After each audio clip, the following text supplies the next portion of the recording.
Oh,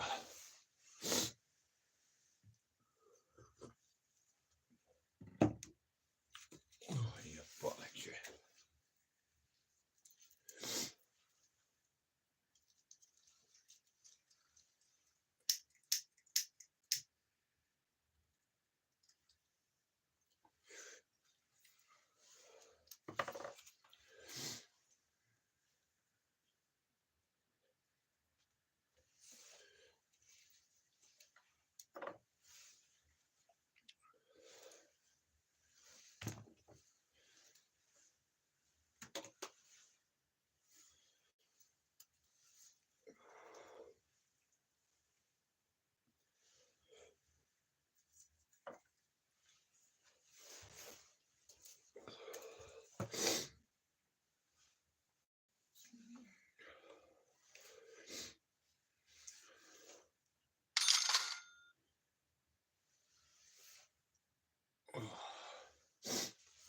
Oh, Jesus. Oh. Good morning, bro. Just got back. I'm at been out on my new scooter. Just having a quick go. I nearly come off it. It's a lot quicker than my own one. Fucking hell. Oh, I'm thinking whether to make a joint or whether not to. And here, look.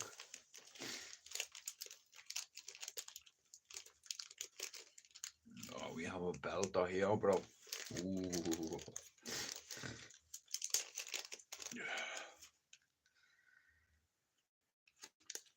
I had to go get pizza this time of the morning, you know what I mean, knocking on my man's door and saying, yo, bro, you good? He's like, bro, it's fucking 10 o'clock, fuck off away from me door. You know what I mean? It's like, what do you mean, fuck off away from your door? I'm here now, bro, you're awake, you know what I mean? He's like, bro, I'm not serving you, it's too early. I was like, you fucking what? It's too fucking early, like, fuck you then. Tell you what then, I'll get it off someone else, it's alright. So I went to walk away and he's like, fuck's sake, come in, will you? You woke me up, you cunt. I was like, listen, it's not a problem, bro. There's plenty of man to get food off. You understand? You're not the only one. You know, it's like, but I'll tell you what, you know what? It's fucking cold out this morning. I broke another laptop. Fucking bullshit. Oh, God.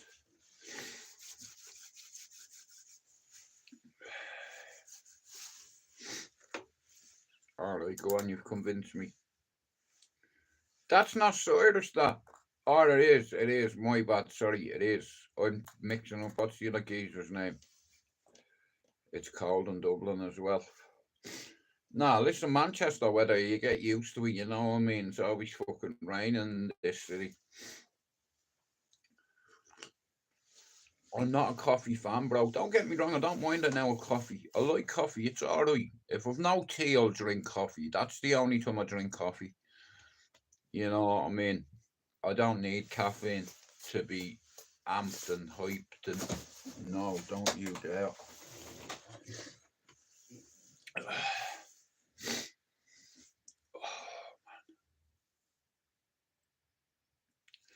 Coffee. Too early in the morning for this shit. Good morning, Scott. You know what I mean? It's like no wonder I've no brain cells in me fucking head. You know what I mean? Smoking weed as soon as you open your... Well, not as soon as I open my eyes. I've been out for the last hour there on the scooter. Just fucking flying around on it.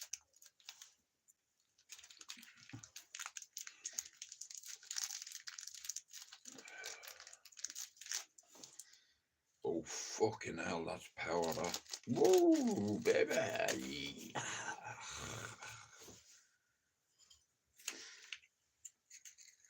This is confession. When you just want to swing, or sing, sorry.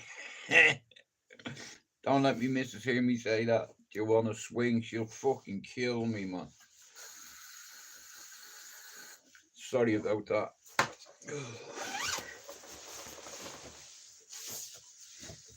Yeah, I've been out, you know what I mean, in the morning. I like to get a bit of air into the lungs and not weed out, you know. But like normally I have a joint before I go out, but I said, fuck it, you know, I'll wait till I get back.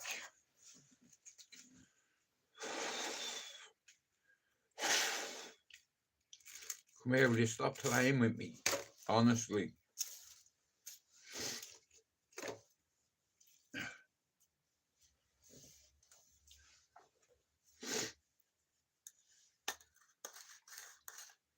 Have a fuck. Fucking shut up, bro. You get me into trouble. Shh.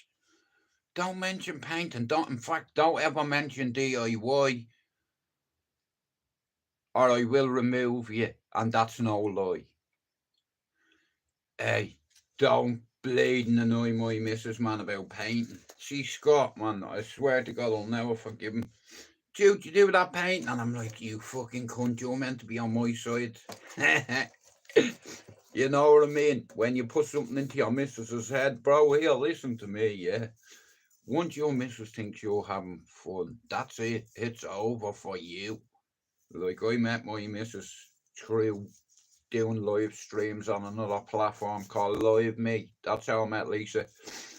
And she knew when she met me what it was. I do this every fucking day. Like a lump of sorry, honey. I was doing this before you come along. And now you've come along, you've got pregnant all by yourself. It's like now you've trapped me. So I'm fucked now, you know, but I'm fucked with a conscience. That's even worse. You know, it's like anybody can be a dad, but not many people can be a father. You know, anybody can be a sperm donor, but there's no point in sticking your cock in and fucking off. You know, I pay for my children, all of them did. You know, and then they grow up and they make their own money. You know, they set themselves a 4-year plan, go to university, get a degree, and then when you finish your degree, leave this fucking country. You know, go see the world, go travel, go to Spain, go to fucking Dubai or Turkey or fucking Thailand and be a teacher if you want. You can be a perb as well if you go over there, but I told me son, please do not move over there. You know, because I don't want to go. The only time I go to Thailand is to fish. You see, I've a dream fish called an arapaima, right? And these things are bigger than I am, right? And they're 5 times as strong as me, probably more. You know, and it's like one of them grabs your bait, mate. You are going in with them. You know, and that's what I want. You know, I want to be pulled into a fucking canal or a river by a big fucking monster and hold on to it. But I don't think I'll be able to hold it. I need somebody to help me. It's like catching a grouper. Right. I'll put it another way, right? You know, in America, right? They have loads of places where they have harbours and docks or what have you. And you know, they have these Goliath groupers. They're fucking huge, yeah? They like tuna. About that size, clip it onto a big fuck off hook like that. Just drop it under the pier and leave your thing like that. You know, monsters swim underneath the pier. Well, I'd like to catch one too. That's another trophy fish that has escaped me. You know, imagine that. Immaculate conception. Yeah. Now listen, I've always wanted to catch a black marlin. You know, instead I caught black bastard. Yeah, it wasn't much of a marlin. It was a bastard pike, but it was black little bastard. It was a black bastard, a black pike bastard, yeah. Shit, I can't say that, can I? I'm not allowed to say black bastard, am I? I was referring to a fish. See, that goes to show you, look at, I were all thinking I was racist. Mia, most of I have a lot of black friends.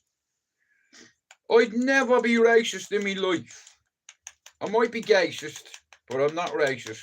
And if I've had to say, I'll say to your fucking faces, dude, what are you doing, man? This is going to fuck you up, bro. It's too early in the morning. Oh, fuck it.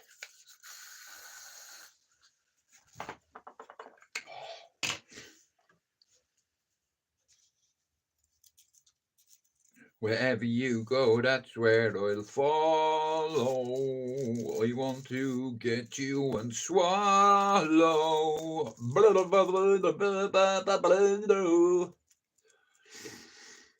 Oh, fuck. Sorry.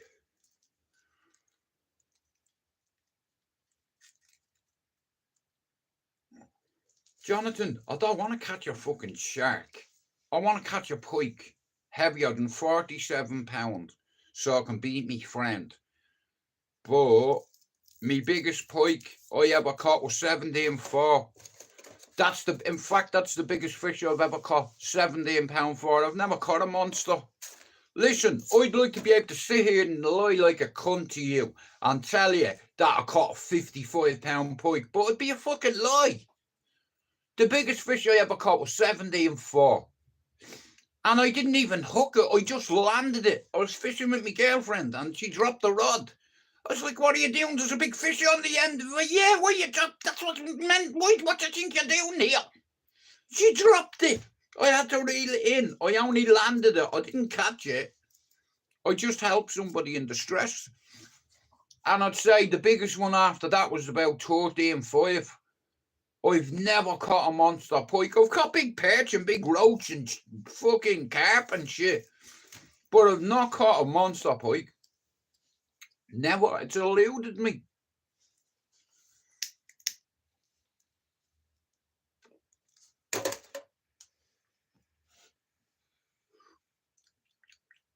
Oh, fucking hell, bro. Too early in the morning for this. Why didn't you listen to your dad? Dude, stay away from drugs, please. That's where it starts to start weed. Leave it alone. 32 years later, we're still chunging.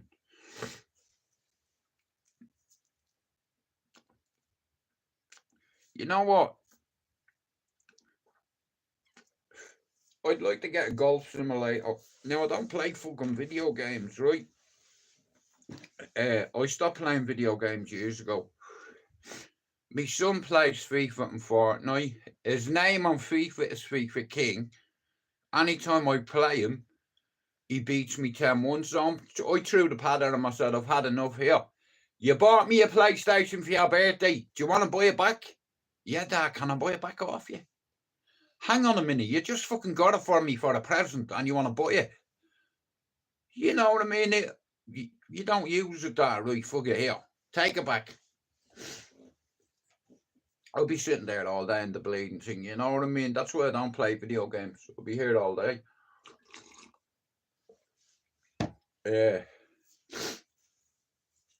Me lad likes them. Now, he plays that Football Manager and FIFA all the time and fucking Fortnite. I am shit at it.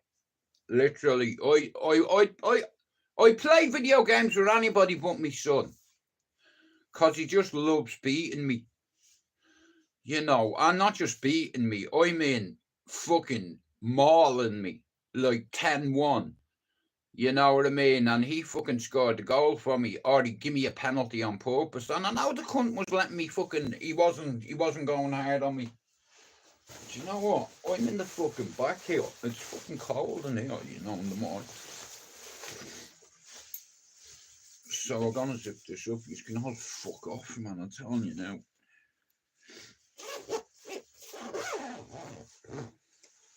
There we go.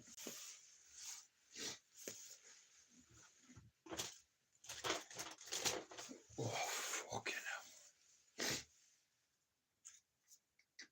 Yeah, I'm absolutely shit at video games. Rubbish at them. The only good game I like is golf. I'm comfortable playing golf. Now, my son, he can't maul me on golf the way he can on FIFA or the way he can on Fortnite. But if he plays golf with me, he will be smoked. That's the only game I'm any good at is golf. You know, I'm shit at FIFA. I get killed too easy on Fortnite, so I throw the pad down and I'm like, fuck off, I'm playing campaign mode on Call of Duty. At least I don't have fucking 15 different pricks in me headset telling me to go this way and that way and fuck you and fuck off. You know, I just can't see myself doing that. Sitting there. Yeah. So yeah, you won't find a bleeding console in this house, mate. Fuck's sake. The last one I had, I sold back to me son.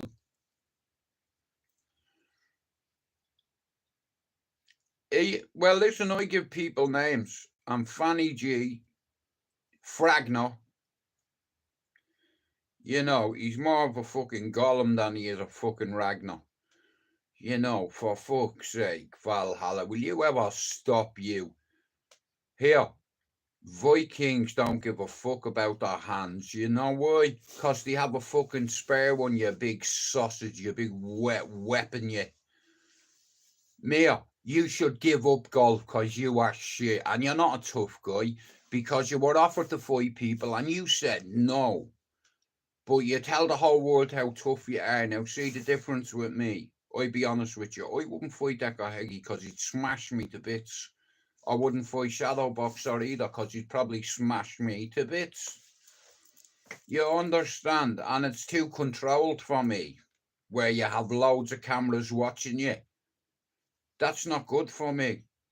You know, I don't want no camera watching me if I'm cracking your head open. Because I know you'll use that. You'll get me arrested. Listen, you're not a golfer, Danny G. Danny the Deviant, you're a rolfer. You're not a golfer, you're a rolfer. Yeah, you've got deviant eyes. I see it, it's in the eyes. You're no Ragnar, you're a prick pussy bitch. You can't even hit a golf ball straight. You know, nobody's ever seen you fight. Here, loads of my mates have seen me fight. Loads of gypsies on me housing estate have seen me fight. I don't need to say to me, Mrs. Baby, can you clarify that I'm the toughest guy on YouTube? You're fucking sausage. You're shit at golf. You're as good at golf as PP is at fishing. The fuck out of here. I've never seen PP catch a fish, and I've never seen you put a fucking ball in one fucking shot. 3 feet away from the hole and you hit it past it. Me, I'll tell you what, right? You won't fight anybody, so why don't we? I'll play it in golf, right? And we'll make it interesting. We'll put a little wager on it, right? Yeah. No fucking problem. Make great content. I'm gonna ruin you. I'll rinse you the whole time I'm with you. I'll slate you. Mush. Yeah, you won't intimidate me, you long-haired faggot. Sorry, Fragnar I meant to call him, not a fag. There's nothing wrong with being a fag. You know, you're a brag. You told everyone how tough you are, but yet you're afraid to get your shit golf hand injured. Here, look at that. I've had that smashed 3 times. 3 times. I'd break that on your face. I still have another 1 or 2 bangs in it and I'd break it on your head. But you're afraid to get your hand hurt. You're a bitch. You know, you're a Fragnar, not a Ragnar. Whereas me, I'm more of a flocky, a boat builder. And I love Ragnar. Hey, did anybody watch Vikings and see the relationship Ragnar and Flocky had? Now, Deviant Danny, aka Danny the Fanny, Danny the Rolfer, not the golfer. Yeah.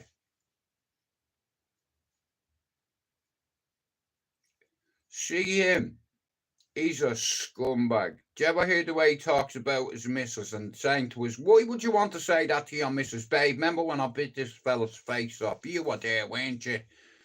Hey, you even took pictures of the boy who was so big because I had big Dougie horse teeth. See your teeth. I would knock a couple of them out. Boom! Boom! But you're a bitch. Yeah. And the way you talk about your missus, You're not a man. You're a fucking fanny. You are. Your daddy should have called you Fanny, not Danny. Because with a dress, you'd look like a tranny. Yeah, forget it. I know where this is going. Look. If you ever want to play golf for money, Danny, let me know, right? Because you can beat Tiger Woods. And apparently you can beat Usyk too. So here, I'm going to be wary of you. You can beat Usyk and Tiger Woods here. You've got talent, so. And you don't do nothing with it. You're afraid to get your little hand injured. You know how many times I broke this and that on faces and the heads? But once you're fighting and your hand's broke, you'll still bash, you'll still swing. But see, once the adrenaline wears off, then you'll feel it. If you were about it, you wouldn't give a fuck about your hands. You're a fucking lying cunt. You're a deviant. You're a rolfer, not a golfer. Hey, 4 letters, Demi. DEMI. 2 numbers, 16. How old are you? You're a fucking deviant. You've got deviant eyes. That's why your nickname is Deviant Danny. You are a rolfer, not a dolfer. You're no Ragnar. You're a Fragnar. You know, if you were as tough as you say, and you bashed as many people as you said, somebody'd be able to confirm that for you. I've had loads of my mates come in my chat and my family and tell you what I used to be like.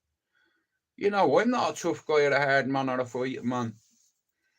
You know, I'm a granddad. But I have it in me tank if I need it. I'll whoop your ass, mate. And if you can whoop my ass as good as my father did, well, then you're a tough guy.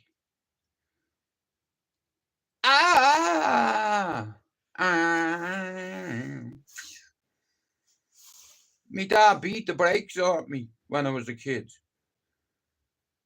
You know, if I didn't extend me jab proper, I'd get a punch into the face. How about that? My dad taught me how to use this. But before I learned how to use this, he taught me how to use that when it comes to violence. Because he was good at it and he taught me it from a kid. In fact, he even broke me nose twice. And I had to say I fell on both occasions, otherwise I would have been taken by social services. You know, double jab, bang, bang. Snap that jab out, you. Just stick it in his face, make him eat it.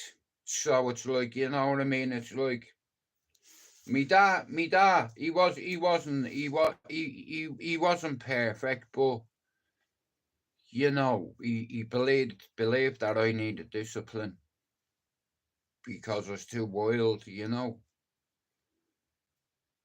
You know, it wasn't all bad. When he got sick, everything changed, you know. He ended up getting a 13-year-old lad's heart and turning into that kid and turning into a City fan as well. He raised us all Man United fans. He was a Man United fan. My grandfather, years ago, walked the Newton Heath's ground before Man United were called Man United. Many years ago. He was only a volunteer, me granddad. He used to keep the grounds okay, him and a few other people. You know, me father, me dad, I never see my father cry, you know. Daniel, get off this fucking life, bro. You're in Portugal on holiday. Fuck me off, bro. Swipe up on your phone, bro. Enjoy your holiday. I hope you have a good time, Daniel. God bless you for coming in. Because I know one thing. If I'm in Portugal, bro, there's not a fucking chance I'm on my phone. Do you understand? You know. While you're in Portugal, can you do us a favour? Can you go and give the Man United manager's mum a knock on the door? And make a quick video with her. You know. Strangle her. and send a video to Amran and say, listen, if you don't win your next 5 games, you won't see your mother again. Is there any chance you could do that?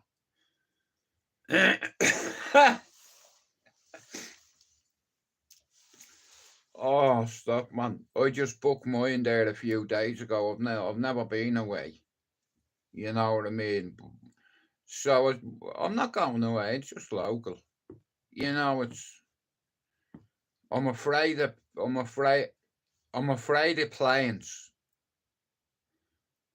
I'm no good with heights, let's say.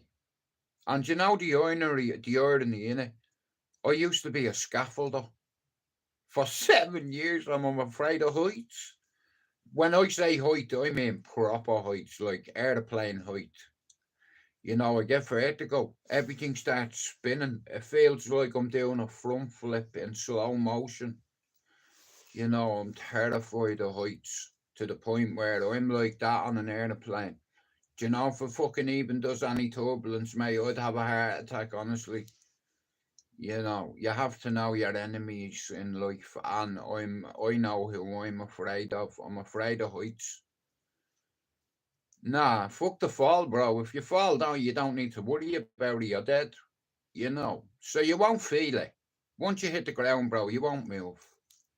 You know, like I said, it's like I've been watching this guy, right? He's a motocross rider. He's a car driver. He's a BMXer, all sorts. Travis Pastrana. He's broke every bone in his body from doing wheelies, doing tricks on bikes. You know, double back flips, front forward flips, triple front flips on a motorbike, right? Can you do a wheelie on a bike? Can you hold one with one hand? The last time I tried to do that, yeah, I went into a tree.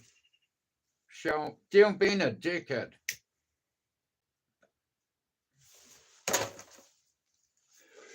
I wonder how many Finn is on, and Raymond and Lena. Like I said, guys, I don't do this for money. I do it for pleasure. You know, seeing Finn's channel grow for me, that's the payment right there. You know, Finn doesn't owe me a thing. He doesn't pay me membership. I wouldn't take it, because I see Finn's channel growing, and I'm helping a lot of Irish people that have mental health issues, because he's a young man, and for his age, he's got a good head on his shoulders, and I believe in him. And I believe Finn is a beacon for the YouTube community, and he represents the Irish community. Just to prove to you I'm not prejudiced, I had to pick one of each. I picked an English, an Irish, and a Scottish. So, representing England, you have Raymond Got Manners. If you're not sub to his channel, can you do it? Representing Ireland, we have our Finn. If you're not sub to Finn's channel, can you do it? And representing Scotland is Lena. Here's she a chick. She's Scottish Protestant. There you go. English, Irish, Scottish. You don't see what I'm doing. I'm uniting the clans. And then we're going to light the beacons. Finn's a beacon. He's on a hill here. Raymond's a beacon. He's on a hill here. Lena's on this side. There's a beacon. And the three of them are flashing. Yeah. And they are beacons for the YouTube community, for the mental health community on YouTube. And listen, I get more pleasure out of seeing their channels grow than I would out of you buy me coffee every day. Come here, listen to me. Seeing Finn's channel grow, I'm over the moon. You know what I mean? I have a little feeling inside me, and I'm saying to myself, listen, Jude, yeah? You don't ask people to hit the like button. This has always been about principle. And we're here on principle. We're not here for money. We're here for principle. So if you're not sub to Finn's channel, do it. If you're not sub to Lena's channel, do it. If you're not sub to Ray's channel, do it. If you're not sub to Solway's channel, do it. If you're not sub to Pablo's channel, do it. If you're not sub to Jerry's, Ron's, Batfinks, Jordan's, Daniel's, Emmett's, Andrew's, Cyrus's, Jonathan's, and there's Scott all the way in Australia. Now, I've always had this plan to unite the clans on YouTube, being countries, being channels. We have America and we have Australia. Now, I wanted to go to Australia, but I couldn't get a visa. My kids wanted to go to America. I couldn't get a visa because I had firearm charges. When I was younger, I was a prick. I was a junkie bastard and I sold drugs because I wasn't. Listen, what's the point in having a dog and barking yourself, right? I was a fucking addict, and being an addict is a 24-hour job, and I'm not selling for anyone, I'm selling for me. Okay? With my own money, I'll sell my own shit, and if it comes on top, I'm all on my own. Are you willing to deal with that, Jude? Yeah. Cause why? Cause I had a fucking friend, that's why. So, sorry, my bad. Allegedly, I had two friends. One being a Luger and one being a Glock, and they got found in the fucking house where my baby was. You know, what kind of cunt does that? You know, good people don't do that. Good people go out and work for honest money. You know, being a drug dealer isn't cool. You know, you're a fucking scumbag. You don't realise it. But because of your own selfish needs and cravings, you don't give a fuck. Your moral compass goes out the window. And my mates already fucked me over. And where I come from a place where cartels are made, where nicknames are given and taken with bullets.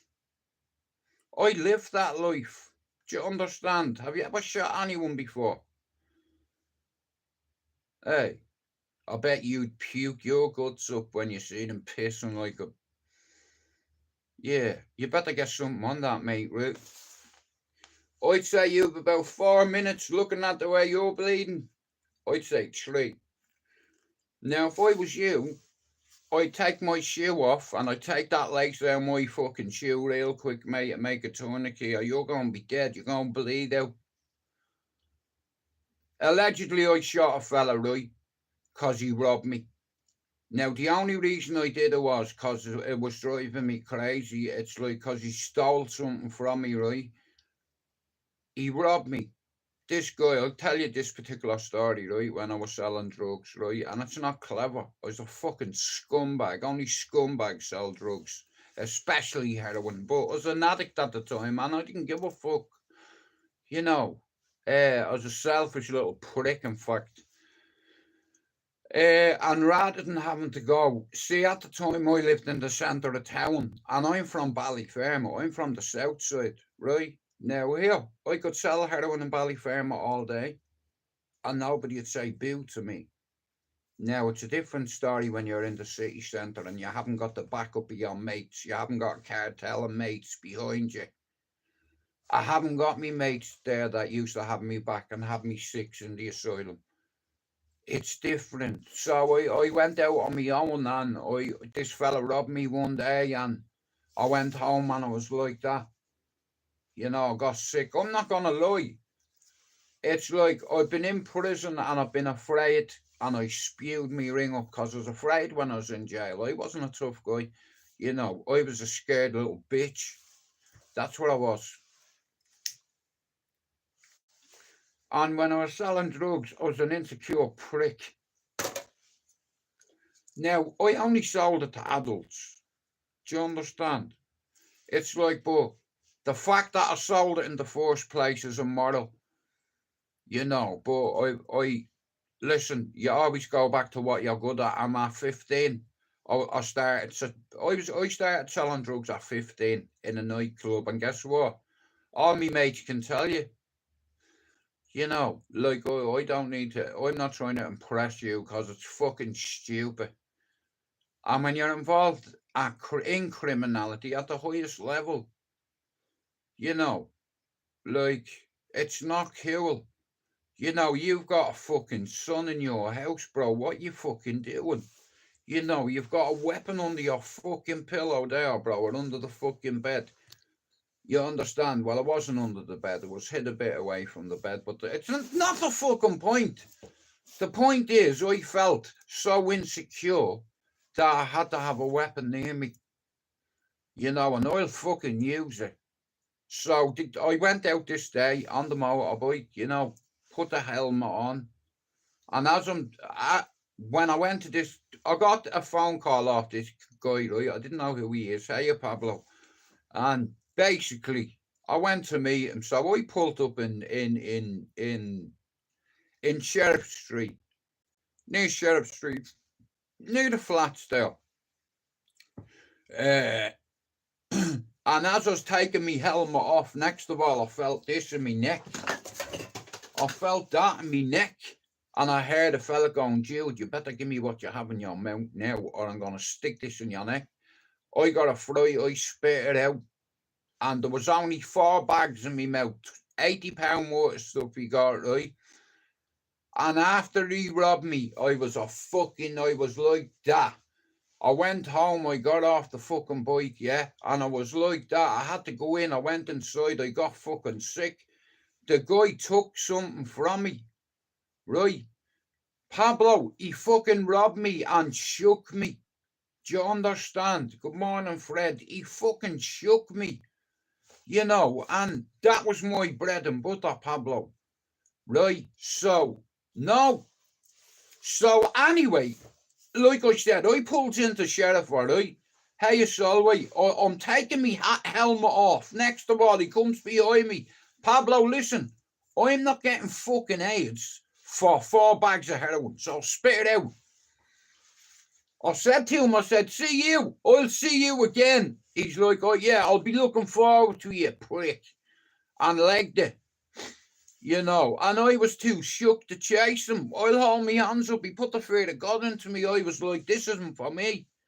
I went home, I got off the bike, took my helmet off, went inside, and I was like, how you Conan? Thanks for doing that for Finn.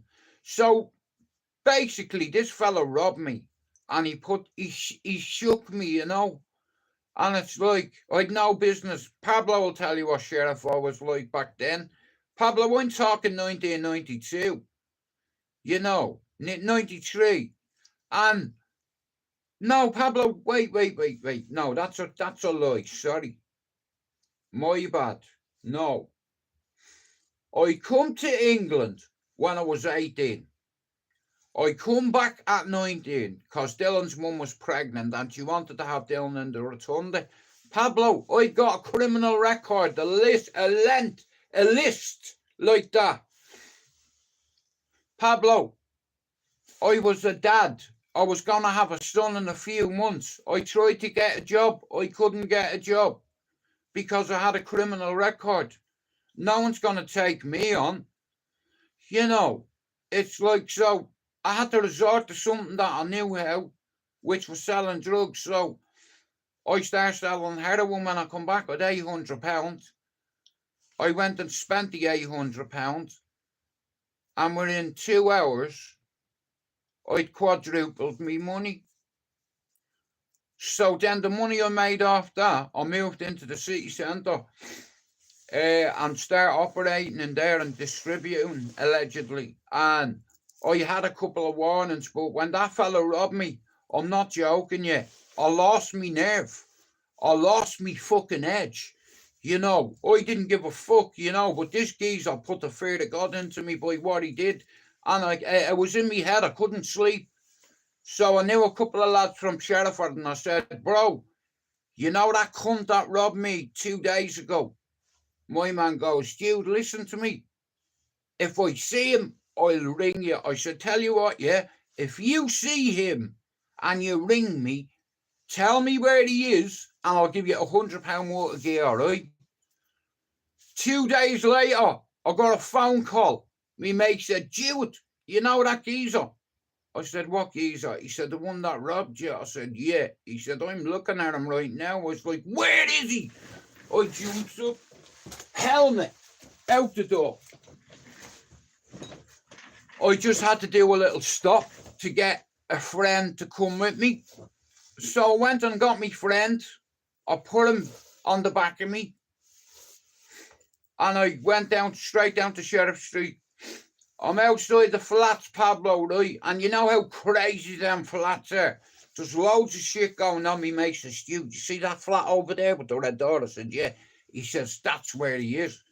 Next of all, the door opens and two geezers come out of it, right? I sees my man stood there who robbed me at the door, right?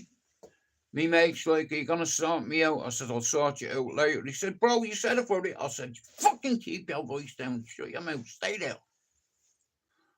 Shut up a minute. So I'm stood there for about 10 minutes. I'm watching people going in and going out, going in, going out. So I was like, right, I couldn't do it. You know what I mean? So I said, fuck it. You know what I mean? The next day I went down and I was watching his door. You know what I mean? And I seen two sausages go in. So I waited about an hour and I went over to the house. I'm not going to say who was with me or what was with me. But I knocked at the door and I just heard the door like, boom! My man on the ground. You know, quick little stomp when you go in the ground. And when you have a gun pointed at somebody, they'll do as you say. You know, so... yeah, one of them lost a few teeth. It's like I went straight in because you have to understand something. He put the fear of God into me and he stole something from me. I was like that. I couldn't work. I was thinking, what if I get robbed again? The fuck I fucking with me head.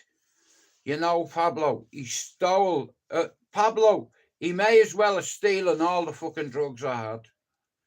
Because when he robbed me, he stole something from me and I was afraid then. So I was like, the only way I'm going to get past this is by going and getting it back.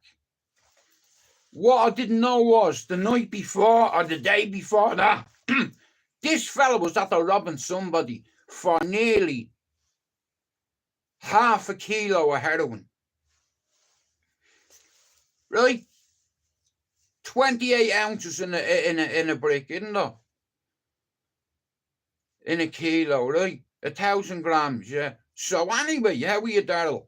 So this fella was at the robbing me in Sheriff Street for four 20-pound bags, right? And he put the fear of God in me. He put a needle to me fucking neck. And I spit out everything that was in my mouth. So I asked another drug addict, I said, if you see him, ring me. 2 days later, the fella rings me, says, Stuart, I have eyes on my man right now. I said, you fucking stay there. So I went down and I was trying to get myself up to do it, you know what I mean? Listen, you have to be careful whose door you knock on, right? Because you could get dragged in the flat and tortured, right?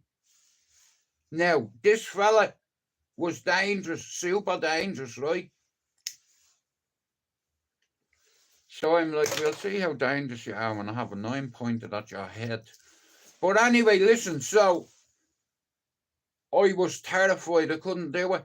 I backed over. So the next day I said, fuck this. I went down.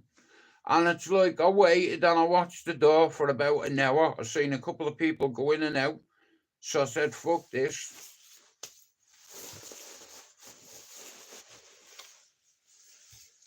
Straight over to the door. Who is it? It's me. Who is it? It's it. Next of all, I just heard click. Bang! It's like, and as I go in, he's on the ground. I didn't even have to do nothing. I just walked past him. Another idiot come out. He got it. And I goes in. There's two of them in there, right? Check this, right? The cunt that robbed me, his hand was compromised, right? He's sitting there, right? Yeah. He's sitting there, yeah? And he's got a turnkey around his hand and he has it in his mouth. Come here. It's the only way I can describe it, right? This fucking dickhead that robbed me, yeah? He was sitting in the chair. He had a legs like that, look. He had a legs like this, yeah? Like that. Let's see. He had a lace around his arm like that, right? Yeah? As a tourniquet, right? He had had a lace like that. He had a syringe in his arm when I knocked at the door. Right? I goes in, he tried to get up out of his chair. He had a thing on his arm. I just smacked him with something in the face, right? He fell off the chair and underneath him was a bag. Right? Now I thought there was fucking munchies in it. There was a lot of munchies in it. I couldn't believe it on my baby's life. Do you know what was in the bag?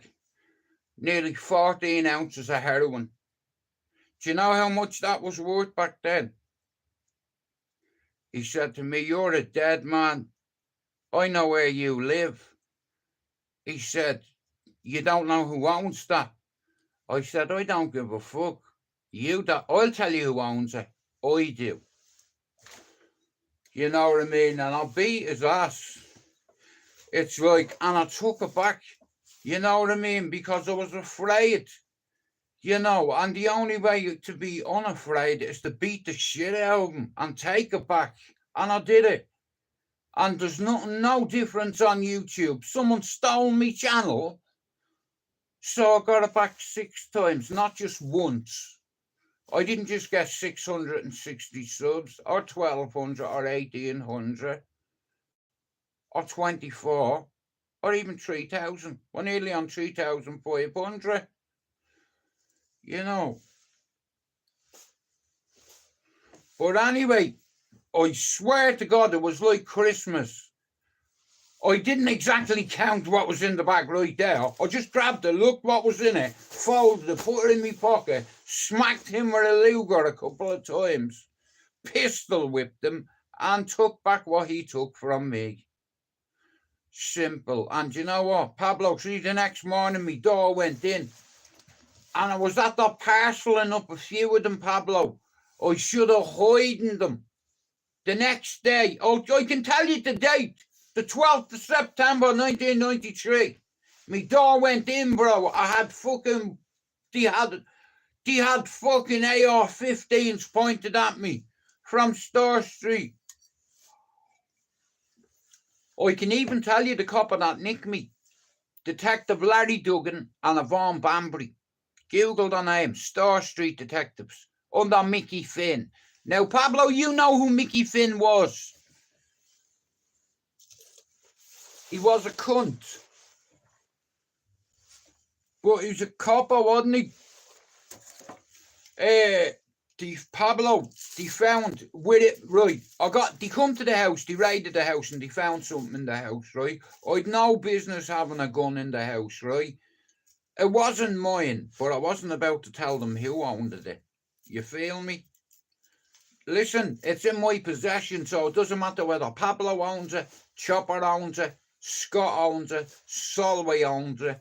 I'm taking the blame for it, because I cannot tell on you, because if I tell on you, everybody will have no more time for me. And if you, in Dublin, there's 2 names you can't be, a sex offender or a rat.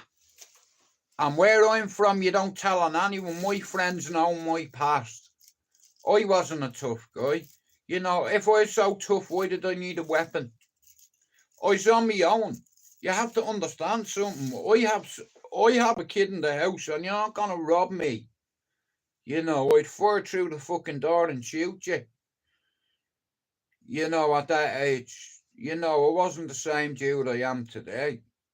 You know, my mates will tell you, listen, he'd look you in the eye and he'd shoot you in the face.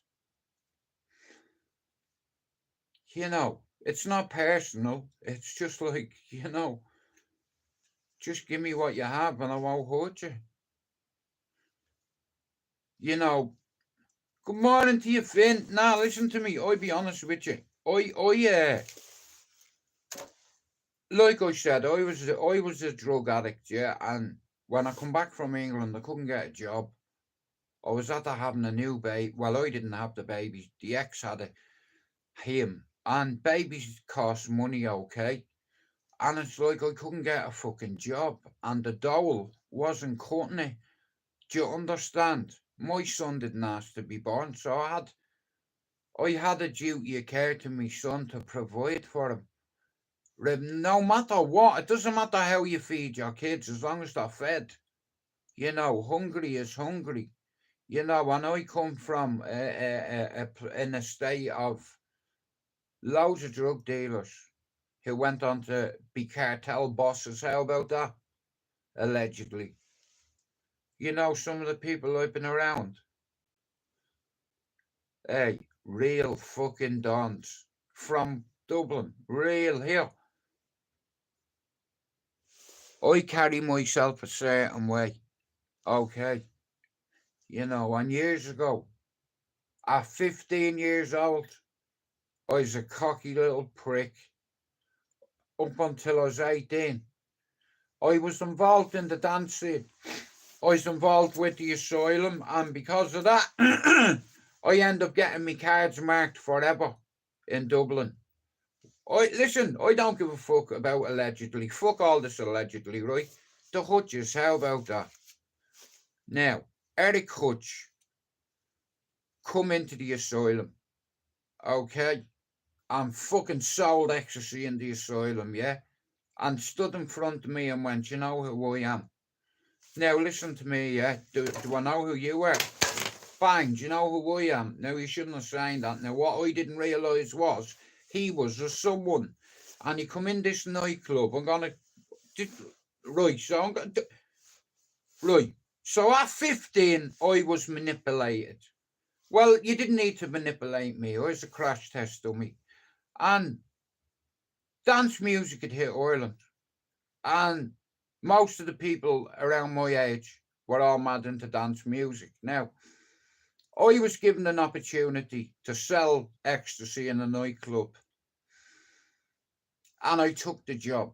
Now, one of my jobs, I had several. I was a floater, a watcher, a distributor, and if need be, a dog. So, there was a rule in this nightclub. Wait till you hear this, right, at the time. Now, I'm 50, right, but back when I was 15, the asylum was opened. We had a rule. My boss had a rule. Nobody is allowed to sell ecstasy in this nightclub except Jude or Gibbo. And that's it. So I'm off me nut on the dance floor, dancing like that. Some fella comes over and taps me, says, here, mate, you want any yolks? I'm off me nut. I'm thinking, did he just say that?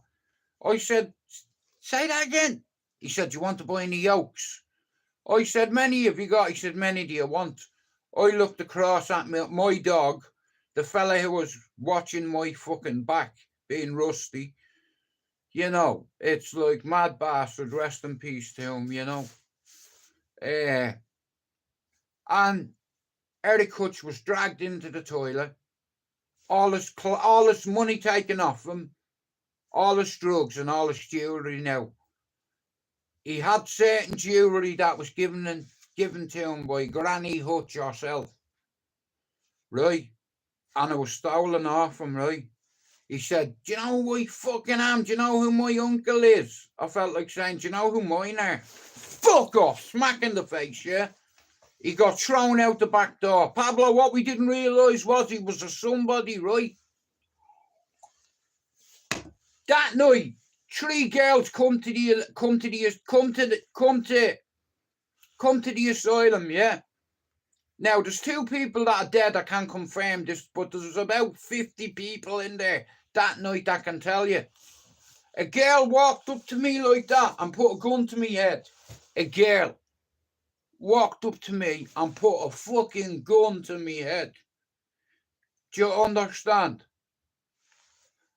Put a gun to me head. She got dropped.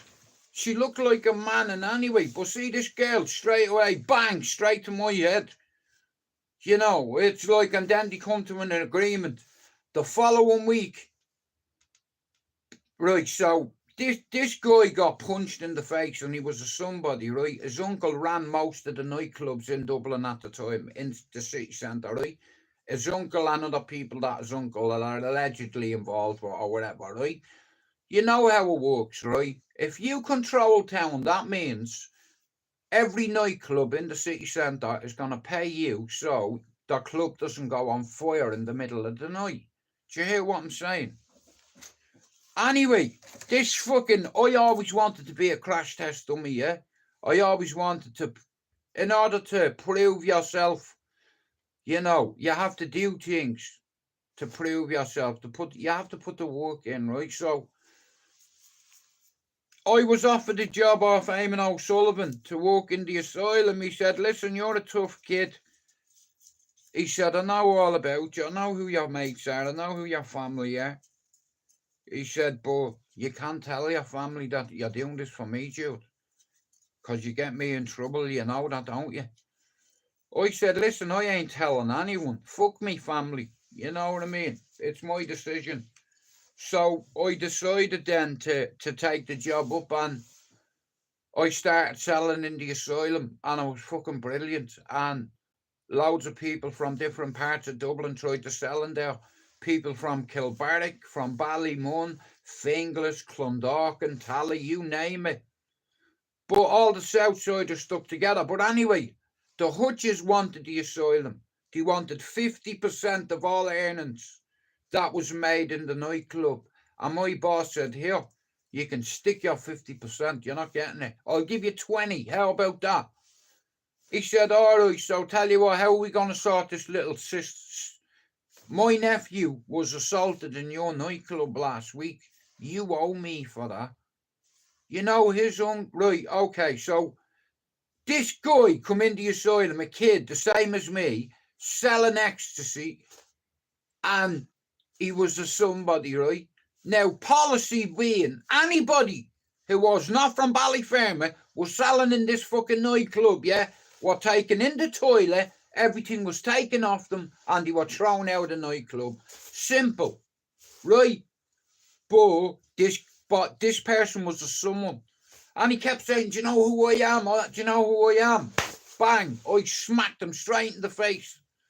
Yeah, I know who you are. Bleeding. So anyway, the following week, exactly a week later, there was a meeting. We all went in the asylum on a Friday night. My gaffer and about 15 other people from Ballyfermot, no names, 10 of them from the Red Wall gang, were all asked to go up as a guest to G1 in Fisbury, being a nightclub that the Hutches and the Mitchells ran. Now, so basically how are you, Stephen? So here's what was meant to happen, right? Our courtesy, 2 people from the asylum could come up and sell in G1, and 2 people from, say, town could sell in the asylum, right? So my gaffer asked for volunteers. Here, I can tell you this now. 10 lads that were from that Red Wall gang were there in that office, yeah? Eamon O'Sullivan asked for a volunteer, and not one of you put his hands up. Who was the first one to put a hand up? Gary Flynn will tell you that. Here, yeah, of course I was, Pablo. Well, you hear this.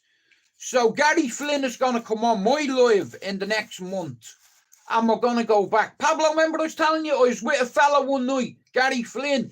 A few weeks ago, he reached out to me and I said, bro, can you still remember the night we got set up by them? He said, Jude, how can I forget? I said, I need you to fill in the blanks. Long story short, that night, nobody from the Red Wall would go to Fisbury because they knew who they were dealing with. The monk's nephews that have been assaulted in this nightclub last week, right? And he wants blood. Here, do you know what? A gun was put to my head, yeah, and I was knocked out of a fucking hand. You know, and I told her, fucking do it. Listen, I don't give a fuck about names, Pablo. Fuck the names. You know, my boss is dead, Eamon O'Sullivan. Right, he's dead. Everybody knew it. Right? I'm just, look, it is what it is. So, Pablo, this geezer, right? Here's how it is, right? If you control the docks the city is there, right? And there's a policy in every city in the UK. Every fucking city, whether it be Manchester or Liverpool, they're run by certain people, certain operations, certain outfits. But when I left it wasn't a cartel. It just got into that. And I would have been right up there at the top with loads of them boys. But I walked away from it, right? I walked away from a portfolio lifestyle. You know, I have loads of mates that are millionaires that live all around the world because of selling heroin. Yeah, allegedly. But Pablo, like I said, anyway, so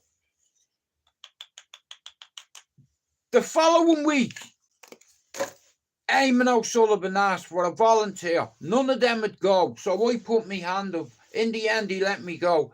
He said, Jude, the first sign of trouble, he said, get out of there. I'm telling you now. He said, are you sure you're good to go, kiddo? That's what he used to call me. I said, Eamon, of course I'm good to go. You know, he said, do you want to bring someone with you? I'm looking around and I'm like, I knew Gary Flynn knew a few townies. So I said, you know what? Gary Flynn can come with me. Gary Flynn come with me and the two of us got bashed. I'm on the dance floor. I'm after selling all my stuff. Yeah, Pablo, wait you hear this. The fella I smacked in the face the week before, Rocket, Eric Hutch, stood in front of me and he went, here, mate, have you any ears? And I'm looking at him and I'm like, I'm sure that's that cunt I punched in the face last week. It's definitely him because his eye is fucked. He said, have you any yolks, Stuart? He knew me name. He said, have you any yolks, Stuart? I said, no. He said, what are you lying for? And Pablo, with me professional vision, I can see 2, 3 heads here, 2, 3 people here. Bro, I just headbutted them. Next of all, they were on me.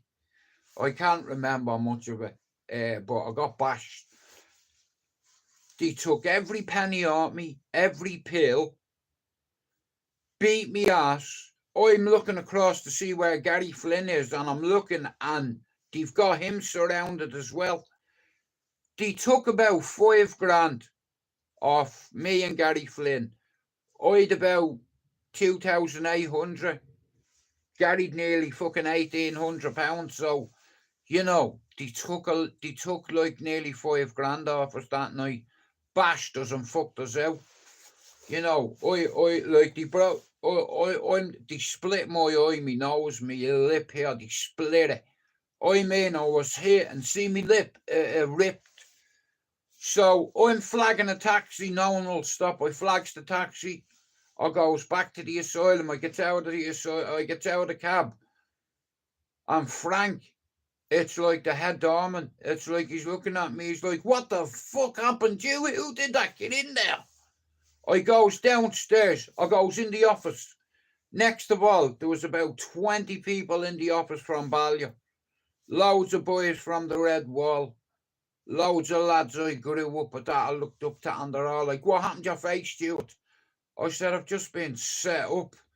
He said, you what? I said, I got fucking set up. You fucking sent me up there. Yeah, I'm fucking not even 16-year-old. And fucking you cunts didn't even go up. You know, a couple of them from the Red Wall tried to smack me, you know, and a few lads stood in the way and said, here, put your fucking hands on him and you're fucking dead. Look at his face. You wouldn't go up, would you? No, but you tell the world that you're tough. What? Oh, I'm from the Red Wall gang, but you let a 15-year-old kid go up to G1 because you weren't tough enough. Hey, yeah, telling everyone how tough you are, the Red Wall gang, but none of you would go up to Fistborough, would you? No, it took someone who wasn't in the Red Wall gang to go. Yeah, you see, because I didn't give a fuck. You know, I knew the only way for me to climb that ladder was to do this. Yeah, I want to know who the big fucking... Like I said, at the time, I was willing to do whatever it took to become one of the lads. And if that meant shooting somebody, I was fine with that. You know what I mean? I had a gun put to my head in the nightclub and I told her, do it! Go on, do it. And you know what? Rusty Grandin was stood right beside me. Brian McNeil was stood right next to me. Jackie Cal was stood right next to me. Johnny Rowley was stood next to me. And I had a 9 put in me head, and I told her, do it. Fucking do it. And I was knocked out of my hand. So then they come up with an agreement. Okay, listen. One of you beat the shit out of my nephew. You know, you have to expect consequences for hitting my nephew. So the consequences were a few pounds, and he took nearly $5,000 off me and Gary Flynn, because we went up with nearly 200 fucking ears, and we'd sold them all.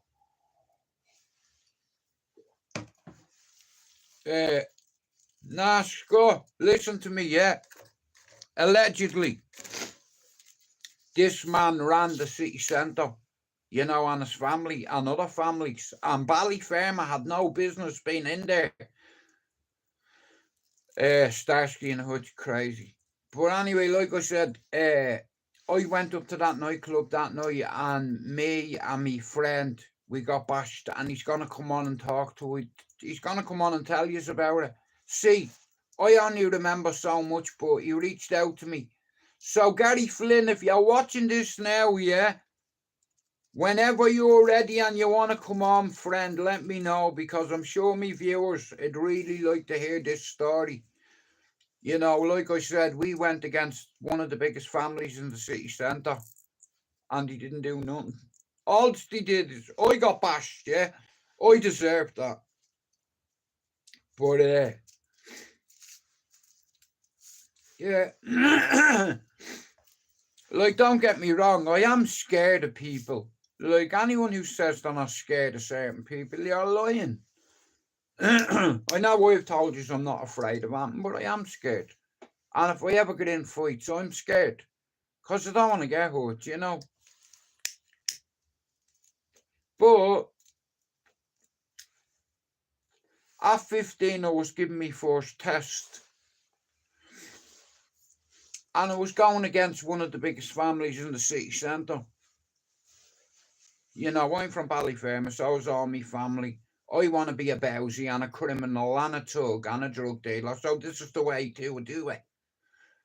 You know, I started at 15. Someone put trust in me, and I ended up allegedly making them a fucking fortune.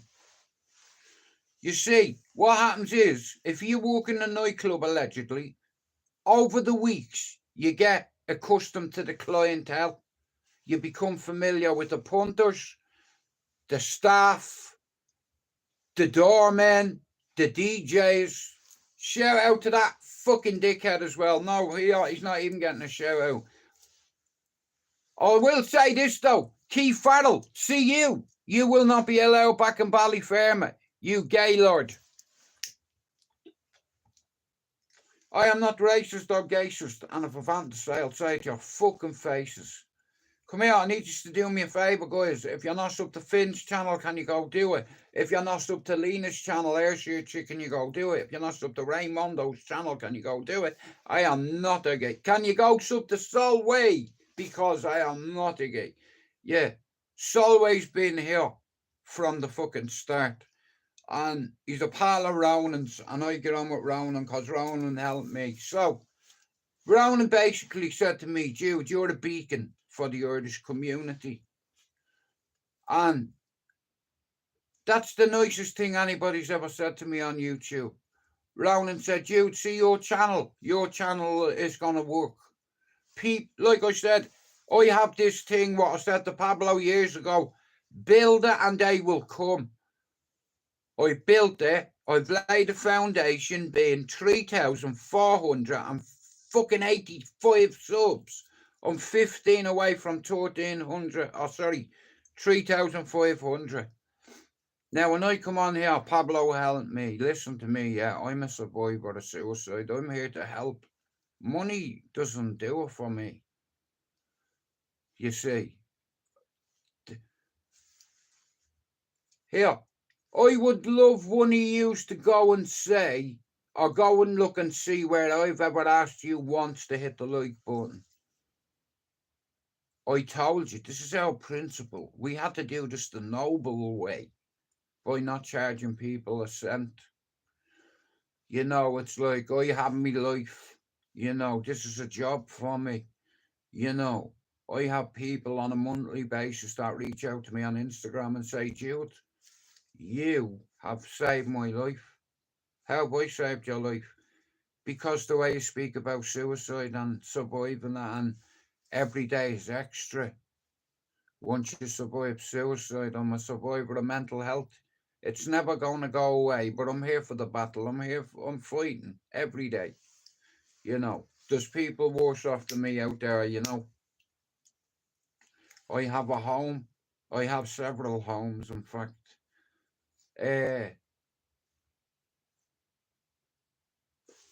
Yeah, and I'm on here to help a few people. Like I said, I've researched 51 channels in our community. Our community is getting smaller and smaller and smaller on a monthly basis. Now, on the good side of YouTube, I represent the mental health community. I represent the Irish community. And Finn's going to represent the Irish community. Now, everything for me is about identifying beacons and then lighting them. And Finn's already lighting. All right, I'll put it another way. Do you know where is it? Condor. What's the name of that place in in Lord of the Rings? Where that big fucking bastard is, where the eye is. Or Voldemort or something, or more. I don't know what it's called, but basically it's like you have beacons. Gondor, there you go. Well, yeah, we're in Gondor, yeah. Now Finn will be the first to light his beacon. And then on the other side of the world, someone's going to see that beacon lighting and they're going to light their beacon. And I have English, Irish, and Scottish. We have Finn that represents Ireland. If you're not sub to Finn, go sub to him because he has a mental health channel. He speaks about mental health, addiction, recovery, triggers, prevention, awareness. Right? Raymond represents the English community. He's going to talk about suicide prevention and how I saved his fucking life. Raymond was going to go and kill himself, and I caught him. He come in my live one day and told me he was going to kill him. He was going to kill himself, and I didn't even know him. And you know what? I couldn't eat my dinner all day. So I said the only way to help Ray is to get him into, because I'll be honest with you, when I first come on YouTube, I come on here because I was lonely as fuck. I lived in the UK for 20 odd years and I've missed all my pals. Most of them died while I've been in here. You know, and it's like I said to myself, listen, when I first come on here, Pablo and Ronan believed in me. And I believe in Finn, I believe in Raymond, and I believe in Lena.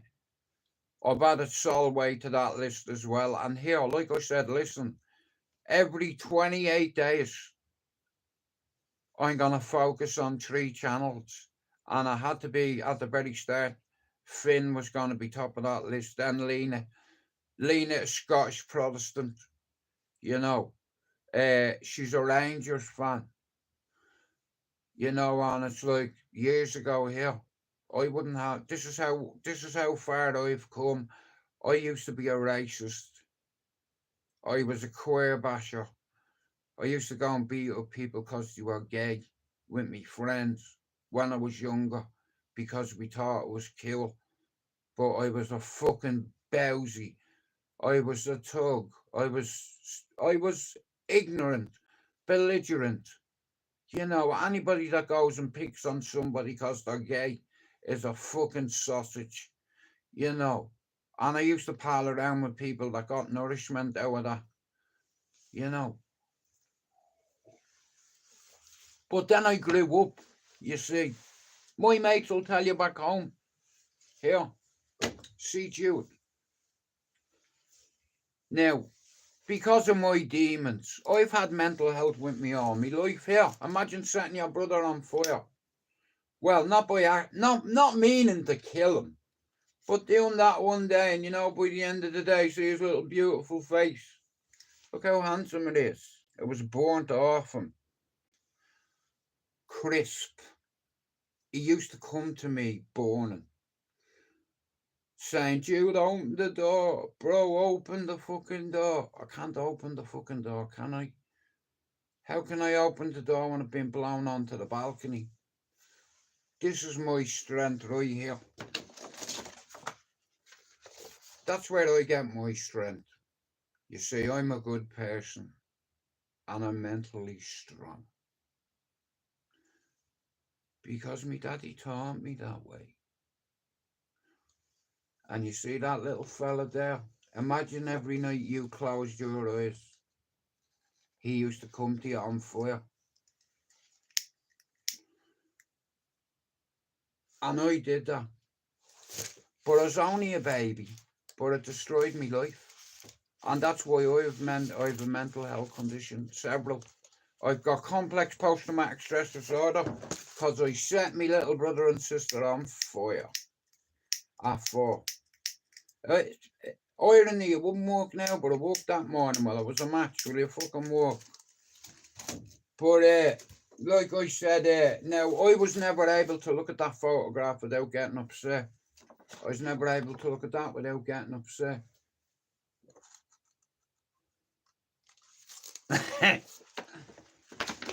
Pablo, I'm in the fucking state, it's cold. But nah, listen guys, all jokes aside, right, I'm a survivor of suicide, okay? And suicide is a very lonely road. Because once you have it in your head, it's very hard to get it out. And that's where I come in. That's where Finn comes in. Lena and Raymond. You see, because all 3 of them have wanted to kill themselves at one time. You know. Ask Raymond. He was going to kill himself on the day. And he just happened to come in my live and I introduced him to a few people. See, what happens is when you're lonely, you won't admit it to anybody because people think you're pathetic and sad, but you're definitely sad in here when you're lonely. You know, it's like, and I think that's why I grew this channel. I come on here, and I remember going on the cesspit when I started. I remember going on Dan's channel, Fight and Talk UK, and you know something, yeah? See if me and Dan still had been getting on, we'd have having the biggest fighting channel on YouTube by now. And here, you can take that to the bank. Because the numbers the cesspit were getting and the numbers Fight and Talk UK were getting on a nightly basis. You know, Ronan's channel, like I said, Ronan did 3 podcasts with me. And because of that, like I said, Finn, tonight. Now, guys, right, tonight what I'm going to do is, rather than do a YouTube, I'm opening my fucking stream, mate, and Finn's going to jump on tonight. And I have a couple of Irishmen that I want to jump on. A few Irish people I want to jump on. Mousy Wright and Irish D. I want to get them on board.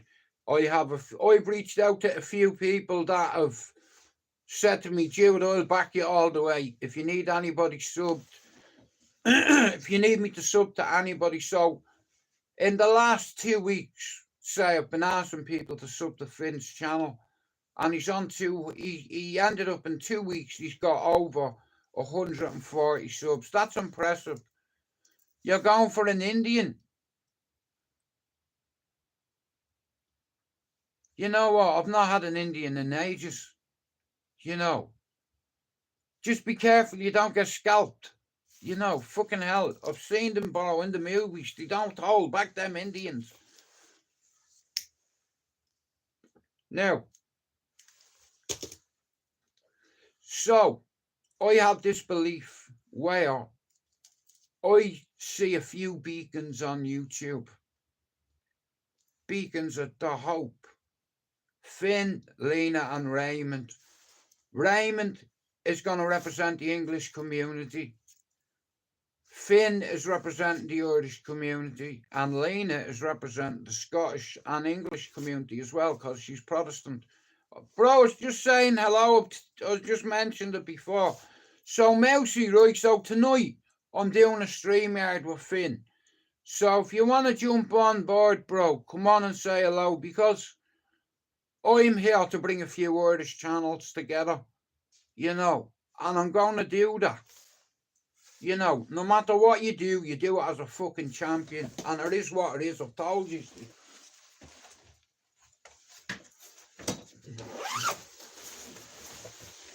So, I have this belief, and my belief is Finn's channel's going to grow bigger than mine. Well, it doesn't have to be tonight. So, listen to me, right? You're a good pal of Ronan's, and Ronan started that whole acro thing. When I first come on here, Ronan told me I was going to have a good channel. He said, Jude, I guarantee you, yeah, you're going to have a good channel, you know, and you'll represent the Irish community well. You see, Ronan did a bit of research on me, you see. Ronan's daddy is from where my uncles are, up in Clondalkin, right?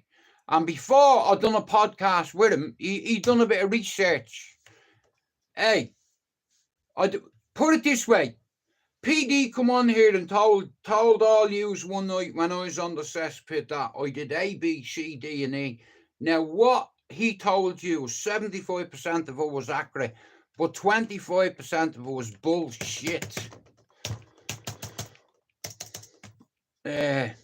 You know, it's like I did wrong when I was younger. I did a lot of bad things. It's like, but you know, you have to deal with it and face them and tell yourself, listen, I'm not a bad person. And every night before you go to bed, before you say and after your prayers, tell yourself you're a good person. Yeah. And you've not done anything wrong that day. Okay.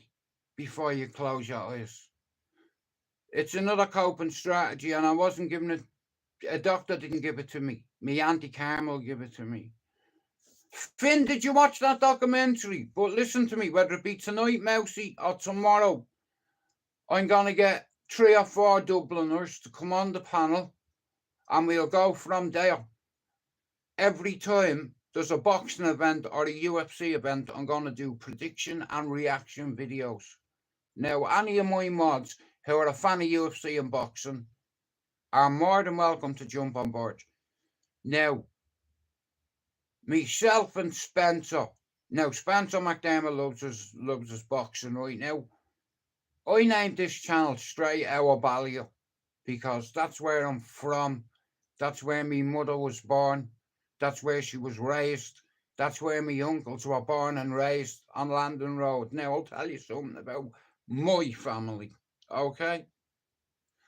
So, 4 of my uncles were raised on Landon Road, Ballyfermot, and they grew up with some bowsies. You know, it's like, just like, it's crazy. I have mates, right, that our families are from Ballyfermot. So, I lived in Fatima, right, first of all. I was born in Kilbarrack. 6 weeks later, we moved to Fatima, and then there was a fire.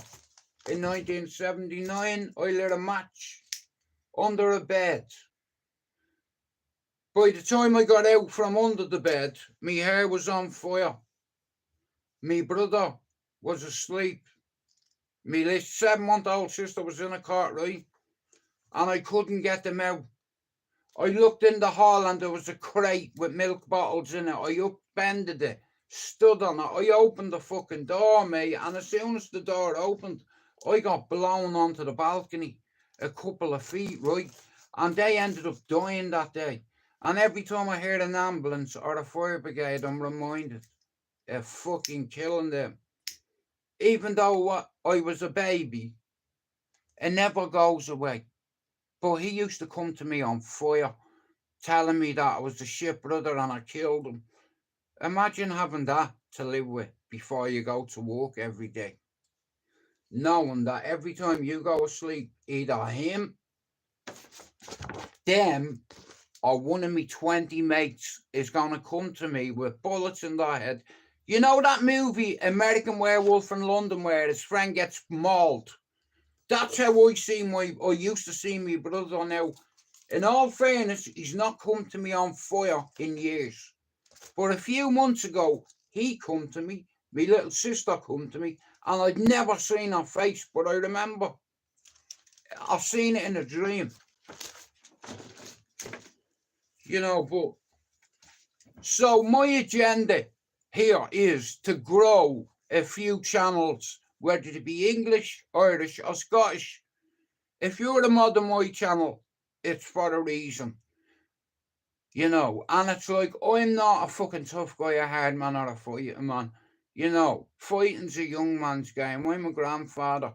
You know, you all know my story. I'm not afraid or ashamed to say I'm an ex-heroin addict, cocaine addict, ex-crackhead, smackhead, opiate addict, tablet addict, anything you can get your hand on addict, I took it.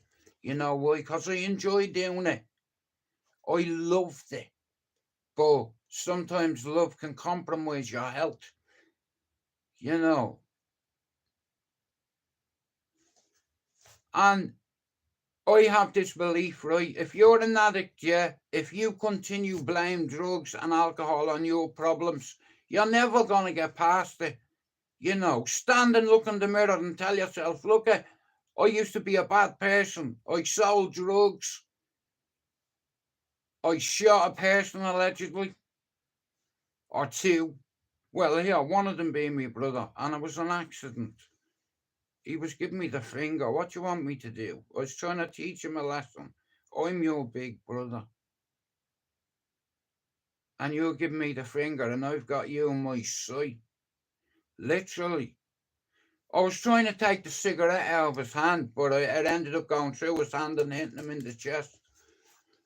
You know, I shot him in the chest without a bulletproof vest. I gave Mark a DDT and he ended up in A&E. Anyway, I'm going to have to go on tonight. I'll be back. I don't know what time, but if you see me on StreamYard, jump on, guys, because look, when I first come on YouTube, I'm going on my 7th year, and there's people on YouTube that have been on here a lot longer than I have. And when I first come on here, I come on here because I believed in a channel called The Cesspit, you know, and it was fun. And it's like, I really enjoyed it, and that's how I ended up getting on with loads of people in the community. And then a fella reached out to me and said, Jude, I'm going to sponsor your channel if you want. And I said, I'm only on 600 subs. He said, it doesn't matter, you've got a great channel. Is there anything you need? Yeah. No name. Where is it? No name. Hey, here. That a clue. Somebody stole my channel, okay? You stole my channel, and I had to wait another 2 years to get it back. And I got it back 6 times. And I'm going to use my channel to help grow Finn's channel, Lena's channel, Raymond's channel, and everybody else's fucking channel who has a spanner. Every 28 days. Finn's got 21 days. We're only a week in, really, if you think about it properly. And yeah, Finn is doing the hard work here. Finn's doing the lives. If you don't see me live, you'll see Finn live, or Raymond or Lena. And, you know, like I said, once I get this 28 days out of the way, then I'll start sharing Max's channel, Spencer's channel, Pablo's channel, and a few more people's channel, because listen, I've researched 51 channels in our circle. Now, our circle is 33% the good side, right? Now, according to YouTube and analytics, our 51 channels, only 50 of them makes money, being all of them. There's 51 channels in our circle monetized, and 50 channels charge from 99p to £5 a month. And I am the only channel that doesn't charge 1 penny. I'm the only channel on YouTube in our circle that doesn't charge, who's monetized. Go look. But I get nourishment out of seeing Finn grow, his channel grow. And like I said, the more Finn talks about mental health, suicide prevention, addiction, triggers. Do you understand? Then he'll start getting his own fucking audience. And me and Pablo, I said to Pablo years ago, and Pablo believed in me. I said, Pablo, if we build it, they'll come. So all I need to do is lay a foundation, being 1,000 subs. Now, it took me fucking 4 years to get 600 subs on Fighting Back United, yeah? 4 years to get 600 subs. A year, I've got 2,685 in a year. We're on 3,450 subs, is it? Or something. No, sorry, my bad. We're about 14 subs or 3,500. And like I said, for 28 days, it's like I'm going to be sharing Finn's channel, Lena's channel, and Raymond's channel. And then, after the 28 days, I'll look at how many subs they have, and I'll start 3 more people, 28 days. Because I can, listen, I'm only one channel. I've asked loads of content creators. I'd like to give Conan a shout out. He made me something for Finn. I liked them. I sent them to Finn. He likes them. But Tim Leeds, I'd like you to give Tim Leeds a sub and Solway a sub as well, guys, right? Because, all right, I'll be honest with you. You see that cesspit? Yeah? That was fucking quarter mine, you may as well say. Except for, I never made a penny off it. You know, Matthew was calling people out. Hector was calling people out. I was like, listen, rude boy, yeah, you dumpling. Your Mrs. Bonneted you. You shut the fuck up, yeah? I know these people you're calling names, and they will turn up at your fucking door, mate, with 20 men. Yeah, your Mrs. Bonneted you. You fucking shut your face, calling people out. And then everyone started calling people out, fighting holes, fucking, you know, Vector. Like, I'm like, here. And now you have fucking Fragner, Fanny G, a.k.a. Danny the Deviant, a.k.a. you are shit at golf, bro. Now, again, I'll tell you what my agenda is. Helping Finn's channel grow. Helping Lena's channel grow and helping Raymond's channel grow. You know why? Because all 3 of them can talk about suicide, survival. You know, and that's mega. That's fucking like, if you try and end your life and you survive, every day is extra and you can help people. And already, listen, I see things and I say it. I'm very good at reading situations. Listen, I've seen Finn get his first 1,000 subs already. You don't believe me, do you? What's today's date? Okay. What's today's date, somebody, please? Because I have to go now. I'm making breakfast for me and me missus, okay? Now, it's Operation Full Send. Hand on heart, I believe that Finn is going to have one of the biggest Irish channels in our circle. He's a survivor of suicide. He's an ex-addict, heroin addict, cocaine addict, crack addict, the same as myself. He's not afraid to talk about it. He's articulate. And like I said, listen to me, right? You have to understand something. I'm half and half. I'm like a mongrel, me. Me mother's side are all Bowsies. Not all of them. Some of them are Laura Biden, you know. Whereas my dad's family are all uni educated, you know. And there's nothing different here. The same with me, the same with my son, and the same with Mark and Alex right now. Finn, you know, me 2 brothers are on they're on construction management degrees at the minute. That's what they're doing. Mark and Alex, both of them, construction management degrees.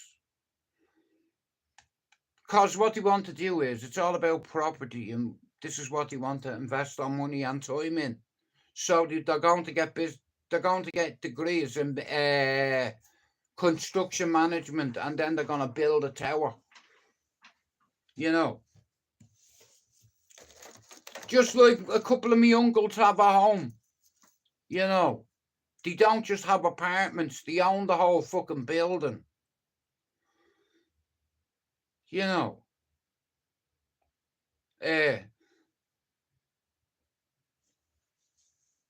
Like I said, I'm not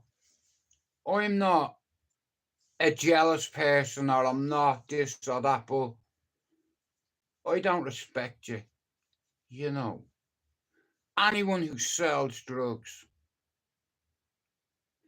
and glorifies it and buys loads of properties allegedly out of that money, you're a cunt.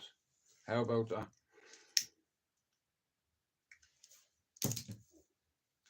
Drugs nearly killed me. They've killed a lot of me mates. A lot of me mates have overdosed. And if you continue blaming your fucking fuck-ups on drugs and alcohol, you are never going to develop. You're never going to grow. Because you're always going to have an excuse. Or you're always going to blame somebody else for your shit.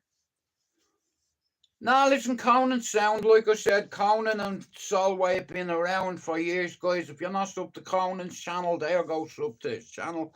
He's a good lad. I've never had any bother with him. The same with Solway. And everything in life's about respect, right? I carry myself a certain way. If you come in here and insult me, you will be removed. But, you know, you can't, listen, like I said, I'm not like every other channel, you know. And I've done my due diligence. That's J-U-D fucking E diligence. And I've researched 51 channels. Proper researched them. From John Paul Fitzgerald's channel, he charges 99 pence a week or a month, which is reasonable.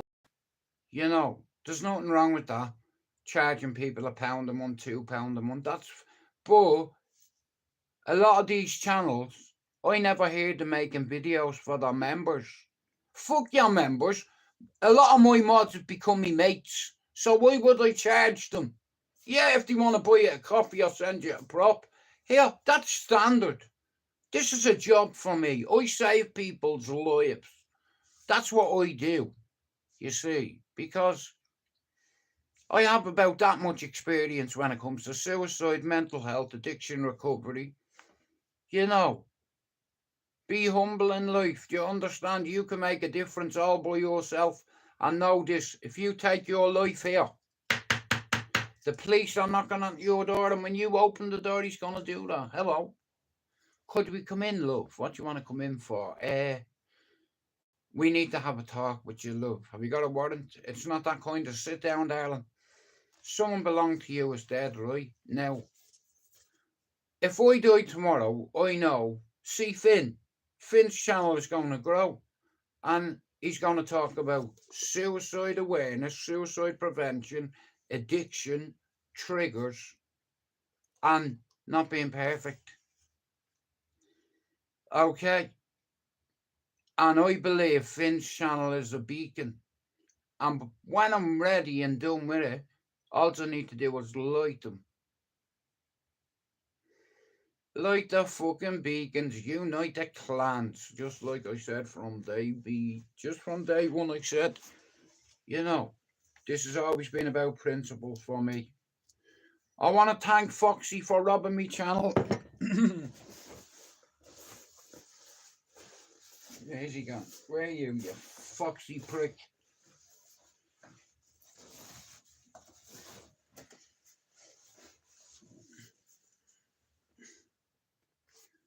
In 4 years, I got 600 subs, right? Foxy helped me.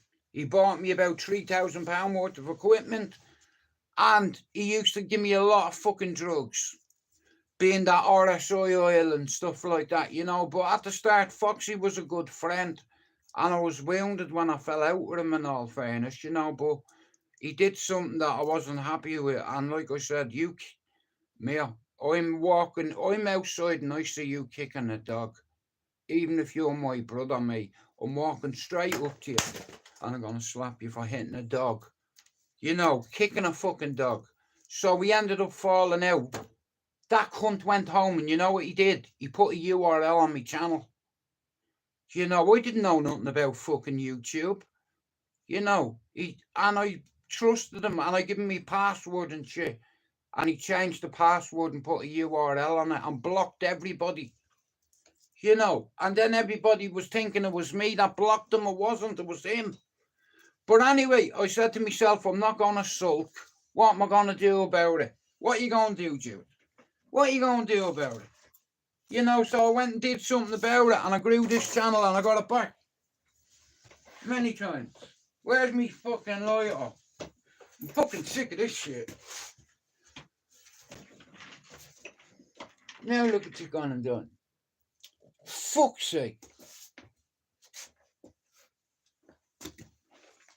Anyway, listen, I'm going to have to fuck off. Where's me lighter gone?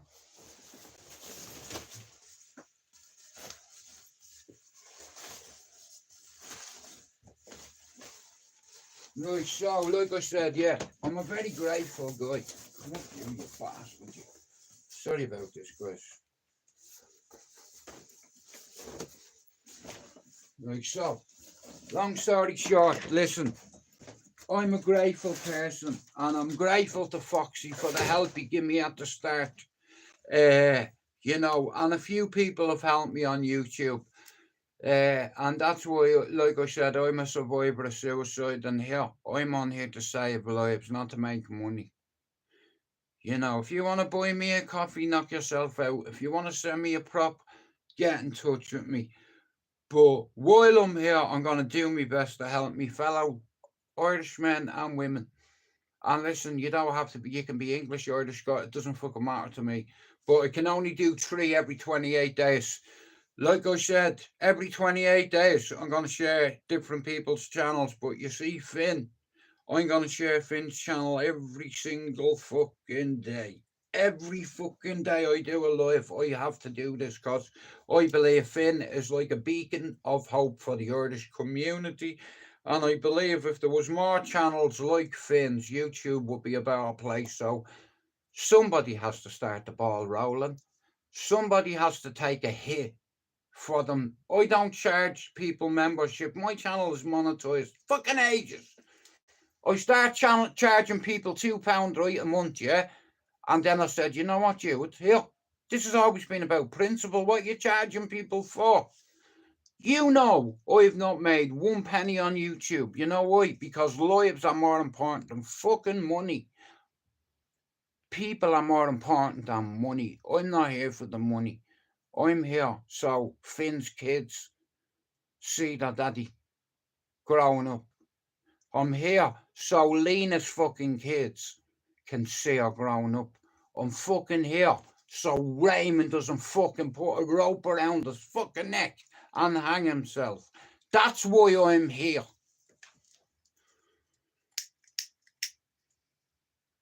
And in a year, because of my influence, Finn, Lena and Raymond are all going to be beacons on YouTube. You know.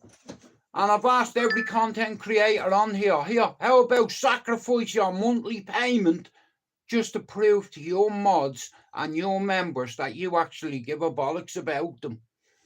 Listen, I prove on a daily basis. I've asked loads of channels on YouTube here. You say that you give a fuck about your people on your channel, right? Well, then how about forfeiting your monthly fucking fee this month and next month and the month fucking after and make a video or 2 for them so they can fucking grow? How are they going to grow? What? A shout out and a loyalty badge? You know I've done research, yeah? It's taken me over a year to research 50 individual channels who are monetized, and every one of them is charging you money. And guess what? You see me? I can get you more subs for free. My way works. Look at Finn's channel, 144 subs in 2 weeks.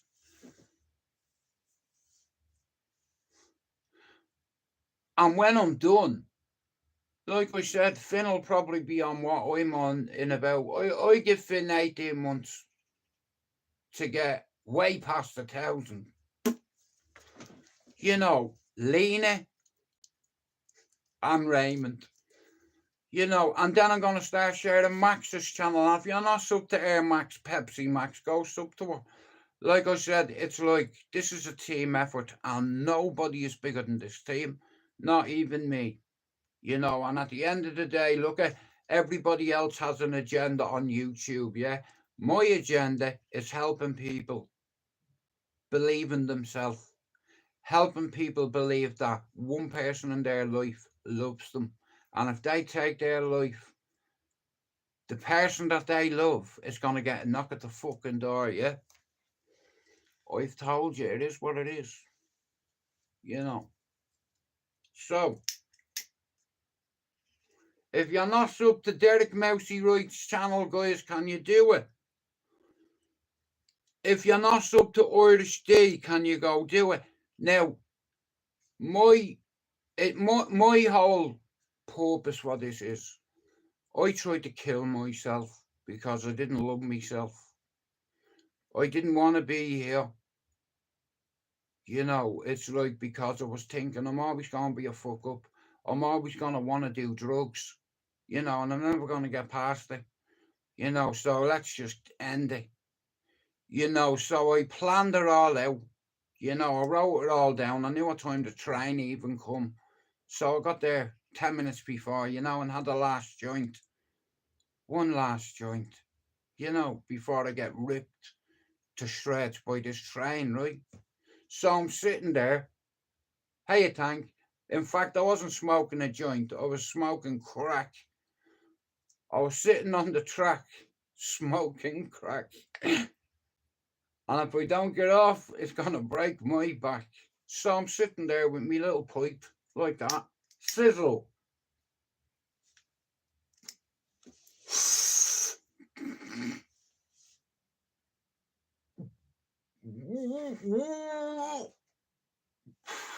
Fucking hell. I can see the light in the train and I'm looking at my hand and I have about a little stone left. I'm like, here we go, Jude. This is it. This is your last pipe. Go on then. And I lay down. And you know what it did? It fucking ran over me and drowned me. An Irishman goes to kill himself on a railway line and gets drowned in oil. It got my isis, my noses, and my toses. It was atrocious. It's like, but I survived it. And because of surviving it, I believe that I can help people. And if I can help people, they can go on to help someone. And if they can help someone, do you see where I'm going with this? You know, it's a cause and effect situation. Because I've survived suicide twice, it's affected me. And I believe I have a service to do. And it's like a community service, you know, because you see me pals in here, Finn. If you're not stuck to his channel, can you go do it? Because I believe Finn's a beacon. He's not afraid to talk about suicide. He's easy to talk to.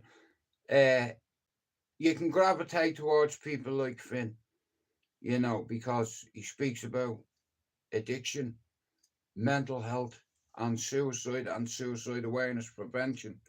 And like I said, there's loads of mods in here that I will share the channel. Like for instance, we have Scott Straightjacket. He's a big fucker, he is. He lives all the way over in Australia, and if you're not sub to his channel, could you go do it? That's Straightjacket right there. If you're not sub to Air Max, could you go do it? Listen to me. In another 21 days, I'll share another 3 channels, but it's only going to work that way because if I ask people to share 6 channels or whatever, they might only do 2. So by doing Finn, Lena, and Raymond, it's like Finn's on over 200. He's aiming for his first 300. I want to thank Conan for making Finn a couple of logos for his channel. I've sent them to Finn and he loves them. He said, thank you very much, Conan. Like I said, guys, I don't make money on here. And, you know, there's a lot of good people on here like that are very good at editing videos, putting videos together. And if I reach out to them, I'd like to also shout out to Tim Leeds. And if you're not sub to Tim's channel, could you go do it? You see, many years ago, Tim used to make logos for my old channel, and I reached out to Tim and I asked him, I says, Finn or Tim, I have three friends that are in the process of starting their journey as content creators. Is there any chance you could make them a couple of logos for the channel? And Tim says, Stuart, not a fucking problem. You know, and this is what I'm saying. We have good people in this community, right? And we have a lot of Irish people that have spanners on my channel. And tonight, I'm going to open me live about 6 o'clock. Now, I know Finn mightn't be around tonight, but what I'm going to do is now is unite the clans. We've already identified the beacons. I've got English, Irish, and Scottish, you know, and by the time I'm finished, Finn will have more subs than I will. And here's the thing, without people's help, nobody's going to grow. Guys, listen to me. I'm not a martyr. I'm not a hero. I'm definitely not a saint. It's like, but this channel has always been about principle. You will never hear me asking you to hit the like button. I'd sooner hit you with the like button. Okay, it's like, and I have a lot of good people that come in here from America, Australia, from the UK, from Scotland, from all around the fucking world, and we all get along together, you know. And if you insult me in my life, if I insult you back, listen to me, I don't disrespect anybody. But if you come in here and insult me, whether you're a man or a woman, you'll get it back. Now, women have been fighting for equal rights for years now. You have it. Whether you're a man, a woman, a gay, a he, she, or a stray, if you insult me, I'll put an arrow in your fucking neck. You know, because like I said, I can't have anybody hinder my progress and my way works. And my own psychiatrist told me, he said, you, because you've had 93 evaluations, in the 22 years I've studied this disease, I've never seen anybody with that many evaluations. He said, you know what? You'd be a great counsellor or a great therapist. And it's the best compliment he's ever given me. You know, I'm a certified psychopath with God on his side. And I have a conscience. I'm not narcissist. I love people. I care about people. I'm in the 10%. 90, 100, all right, 90% is, okay, 90% of psychopaths are narcissists. They don't have feelings. They don't love normally, you know. They're narcissists and shit. You know, I'm in that 10% that is a narcissist. Listen, I'm always gonna look at, I have traumatic stress, complex post-traumatic stress, because he used to come to me on fire, screaming. Now, whether you like me or not, I want you to imagine being 4, how you think, and fucking lighting a fire in your house, and your brother and sister ends up dying in it the same day. And then they used to come to me on fire, just like American Werewolf in London. His mate used to come to him with bites taken out of him. That's how my friends come to see me.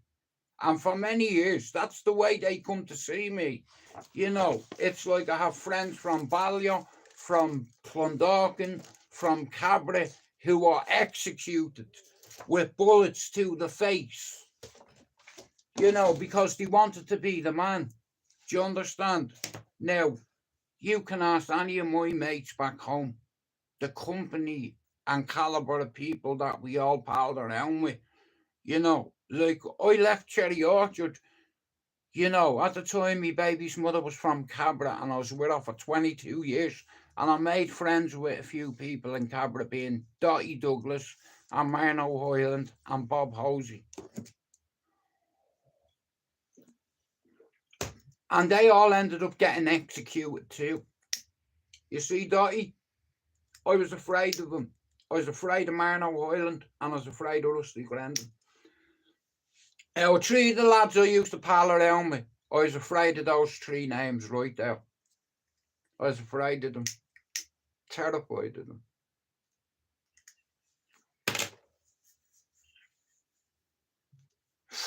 And he went on to be some of Dublin's hardest men.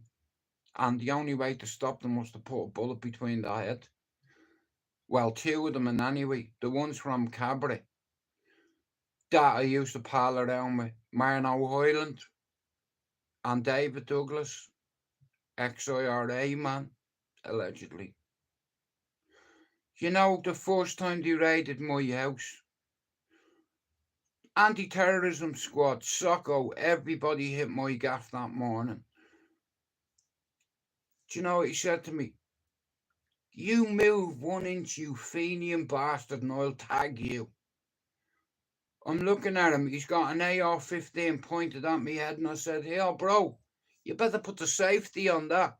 You come in my house with a fucking automatic weapon with no safety."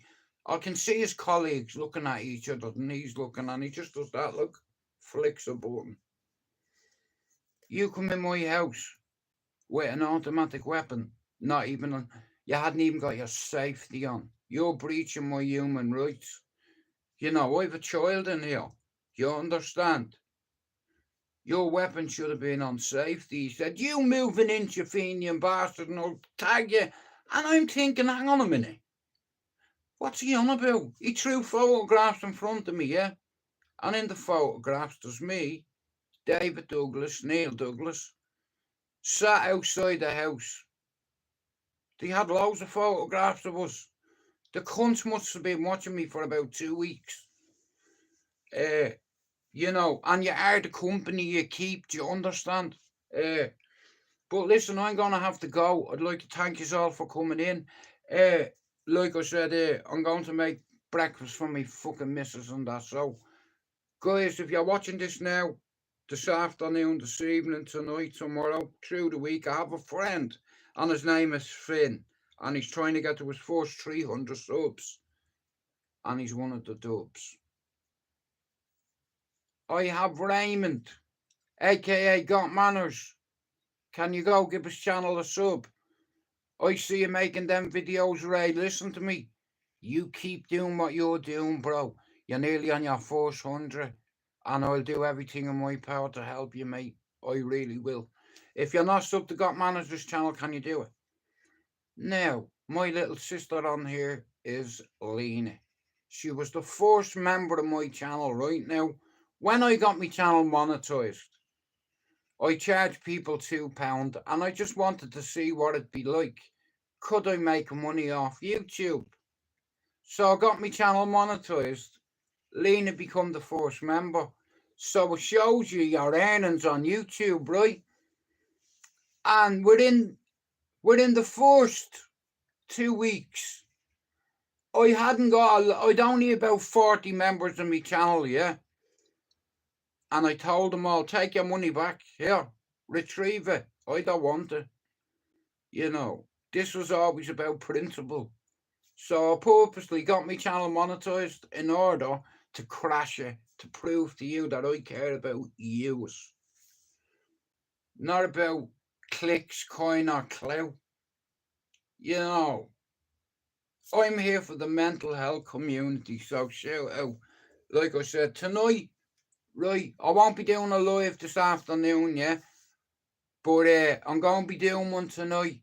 So, I'm going to start uniting the clans. I'm going to start bringing a few Irish channels together. Like I've asked, there's a fella in the chat called Mousy Right. If you're not sub to his channel, can you go do it? There's a few other Irishmen I'm going to share channels. And like I said, look, I'm not a tough guy, a hard man, nor a fighting man. And you won't hear any of that bollocks on my channel. I'm going to bring these lads on to talk about addiction, recovery, mental health, boxing, UFC. I have a friend called Spencer McDermott who lives on Ballyfermot. He comes from the same road I lived on, Cherry Orchard Avenue, up where all the lads used to hang around. My mother and Spencer's mother knew each other. I'd like to give Mr. Luke G a shout out too, who's a friend. And a lot of people told lies about me on YouTube, so I had to make a channel called STRAIGHTOUTTABALLYER. So my mates could come on and say to me anytime here, what are you lying for? You didn't do that. You weren't in this location. You weren't part of this circle. You're telling fucking lies. And you know what? Not one of them has come on. Loads of them have come on to tell you here. He's telling you the truth. You know, I was a bad guy. Have I shot somebody in my life? Yes. Several times. Yes. Have I sold drugs? Yes. I was a bad guy. Bad guys do shit like that, right? So I tried to get it back. So I went from being a bad guy. And according to me Auntie Carmel, I'm a good guy now who will illuminate everywhere I go. People gravitate towards me, allegedly, apparently, according to other people's words. Someone said it on the live the other day, people gravitate to characters like me because I'm not afraid to talk about my feelings.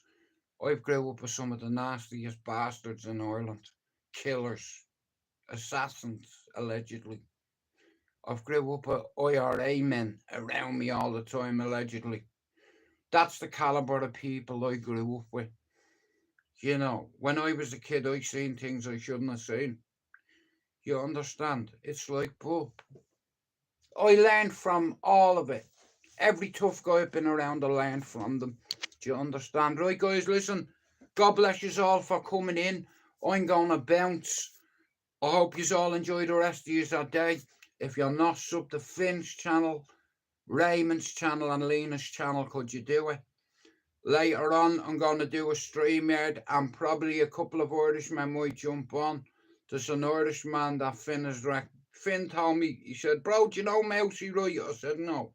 He said he's a good fella and he's a good channel. So if Finn says to me, you're if he recommends you, I'll have a look. And the more Irishmen that I get on site, the better. And I'm on here to grow the Irish version of the cesspit, except for not toxic. Everything's been about timing. So it's time that a couple of Irish channels come on my StreamYard. So calling all content creators who has a spanner on my channel, especially if you're Irish.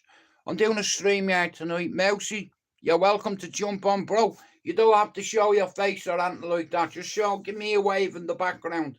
Turn your camera off. And if Finn's around, if Raymond's around, if Lena is around, if Max is around, Scott, like I said, listen, this is a team effort. This isn't about money. This is about principle. Saving someone's life is more important than a poxy coffee, right? It's like I get more nourishment out of that, yeah? Right? I've been around money. I've had money. I've had it and I've lost it. Do you understand? I have families that are millionaires, but not from the right way. Do you hear what I'm saying? Allegedly. I'm a noble man, I'm humble, and God spared me. So I believe that I'm doing a good duty care to the people on my channel who come in here every day. I don't charge you a penny. This has always been about principle for me. I won't ask you to hit the like button. I don't need to. You see, this has always been about growing a platform where I have a few Irishmen, and all it takes is the right Irishmen to come together. Scott, listen to me. Guys, if you're not sub to Air Straight Jacket, Scott, all the way in Australia, he's the best Australian mod I have. In fact, he's the only Australian mod I have, I think, but he's a decent guy. So if you're not sub to his channel, go sub to his channel. You know, the channel wouldn't be the same without Scott, in all fairness.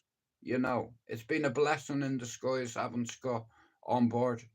The fact that he's from Australia and he comes in here, he's a great mod. He doesn't fucking, he gives me a bit of stick every now and then, which, you know what I mean? That's what it's all about. But the point being, uniting clans, lighting beacons. And when I say beacons, it's a metaphor for channels. A beacon is a channel, right? And Finn is the brightest at the minute. And like I said, I don't vouch for nobody. just in case one day they turn rogue and what have you. But I see it with Finn. I already see him get to his first 1,000. You know what I mean? And I'll do everything in my power to help his channel. But don't get it twisted. All I'm doing is trying to give it a little push. Finn's doing the hard work. Finn does the lives. He does his gaming. You know, Finn's doing all the hard work here. I'm just trying to encourage a couple of people that are sub to me to go sub to him because I believe in him. And he's going to have a channel like mine, very similar. You know, talking, I'm like a mentor to him, in all fairness. Finn is 36. My eldest son is 30. I'm old enough to be Finn's dad, but I said to myself, I'm going to take a gamble on Finn because I see the way his subs have gone up. It's like, and it's the things and the topics that he talks about, you know, and the fact that he's a fellow dub, he's an ex-addict, he's in recovery, he's not perfect, and he'll tell you know, and he can talk about suicide prevention and awareness. Right, guys, I'm going to make breakfast. Thanks, everybody, for coming in. Shout out to you all. I love you all, and I wouldn't be the same without you coming in. You know, this has always been about principle for me. An Englishman stole my channel, and a lot of Englishmen mocked me and laughed at me and said I had a shit channel. So I started a new one, and you know the people that were saying I had a shit channel, I've gone past their channel too. No names. Yeah, Jude has a shit Irish channel. Well, here, you know the person that said of a shit Irish channel, I've gone past your channel in 18 months. And here, wait till you see when I'm finished. Listen, I help grow that cesspit. You see, many people are coming in it, aren't they? You know, by the time I'm finished, see the Irish community, we will have the biggest channels in our circle. Our 51 channels in 18 months, I'll have the biggest Irish channel in our platform. But it's going to take a bit of work, you know. And the reason why I'm saying this is because if we can get 3,500 subs nearly in 2 years, you know, by the time I'm done, it's like it's just a foundation to help people that have mental health issues, people that are in recovery, people that are alcoholics, ex-addicts, people that have mental health issues, people that are on medication, people that have been hospitalized for this disease. Here, have you been sectioned 3 times? Have you been in hospital because of the illness? Have you? I have.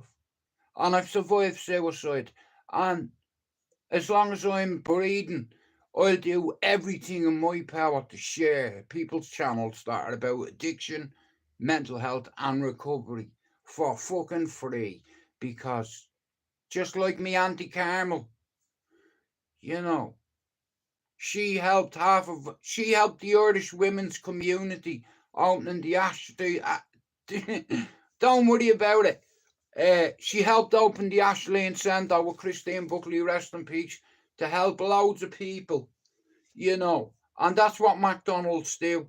You know, my son up in Liverpool, he helped the city get funding. Me auntie opened the biggest Irish refuge in Ireland. And Jude McDonald is here to save people's lives. You can call me what you fucking want, mate, but go look at all the other channels. 51 channels, 50 of them charge. You're a bunch of cunts here. If you care about the people that come in your channel, you'll forfeit your membership fee for a month and make a fucking video for a few of them. In the last 2 weeks, I've been making videos for Finn, Lena and Raymond, and Finn has managed to get nearly 140 odd subs in over 10 days, and that's fucking progress. And here, I've not even fucking started. I'll see you later. Someone's just fired.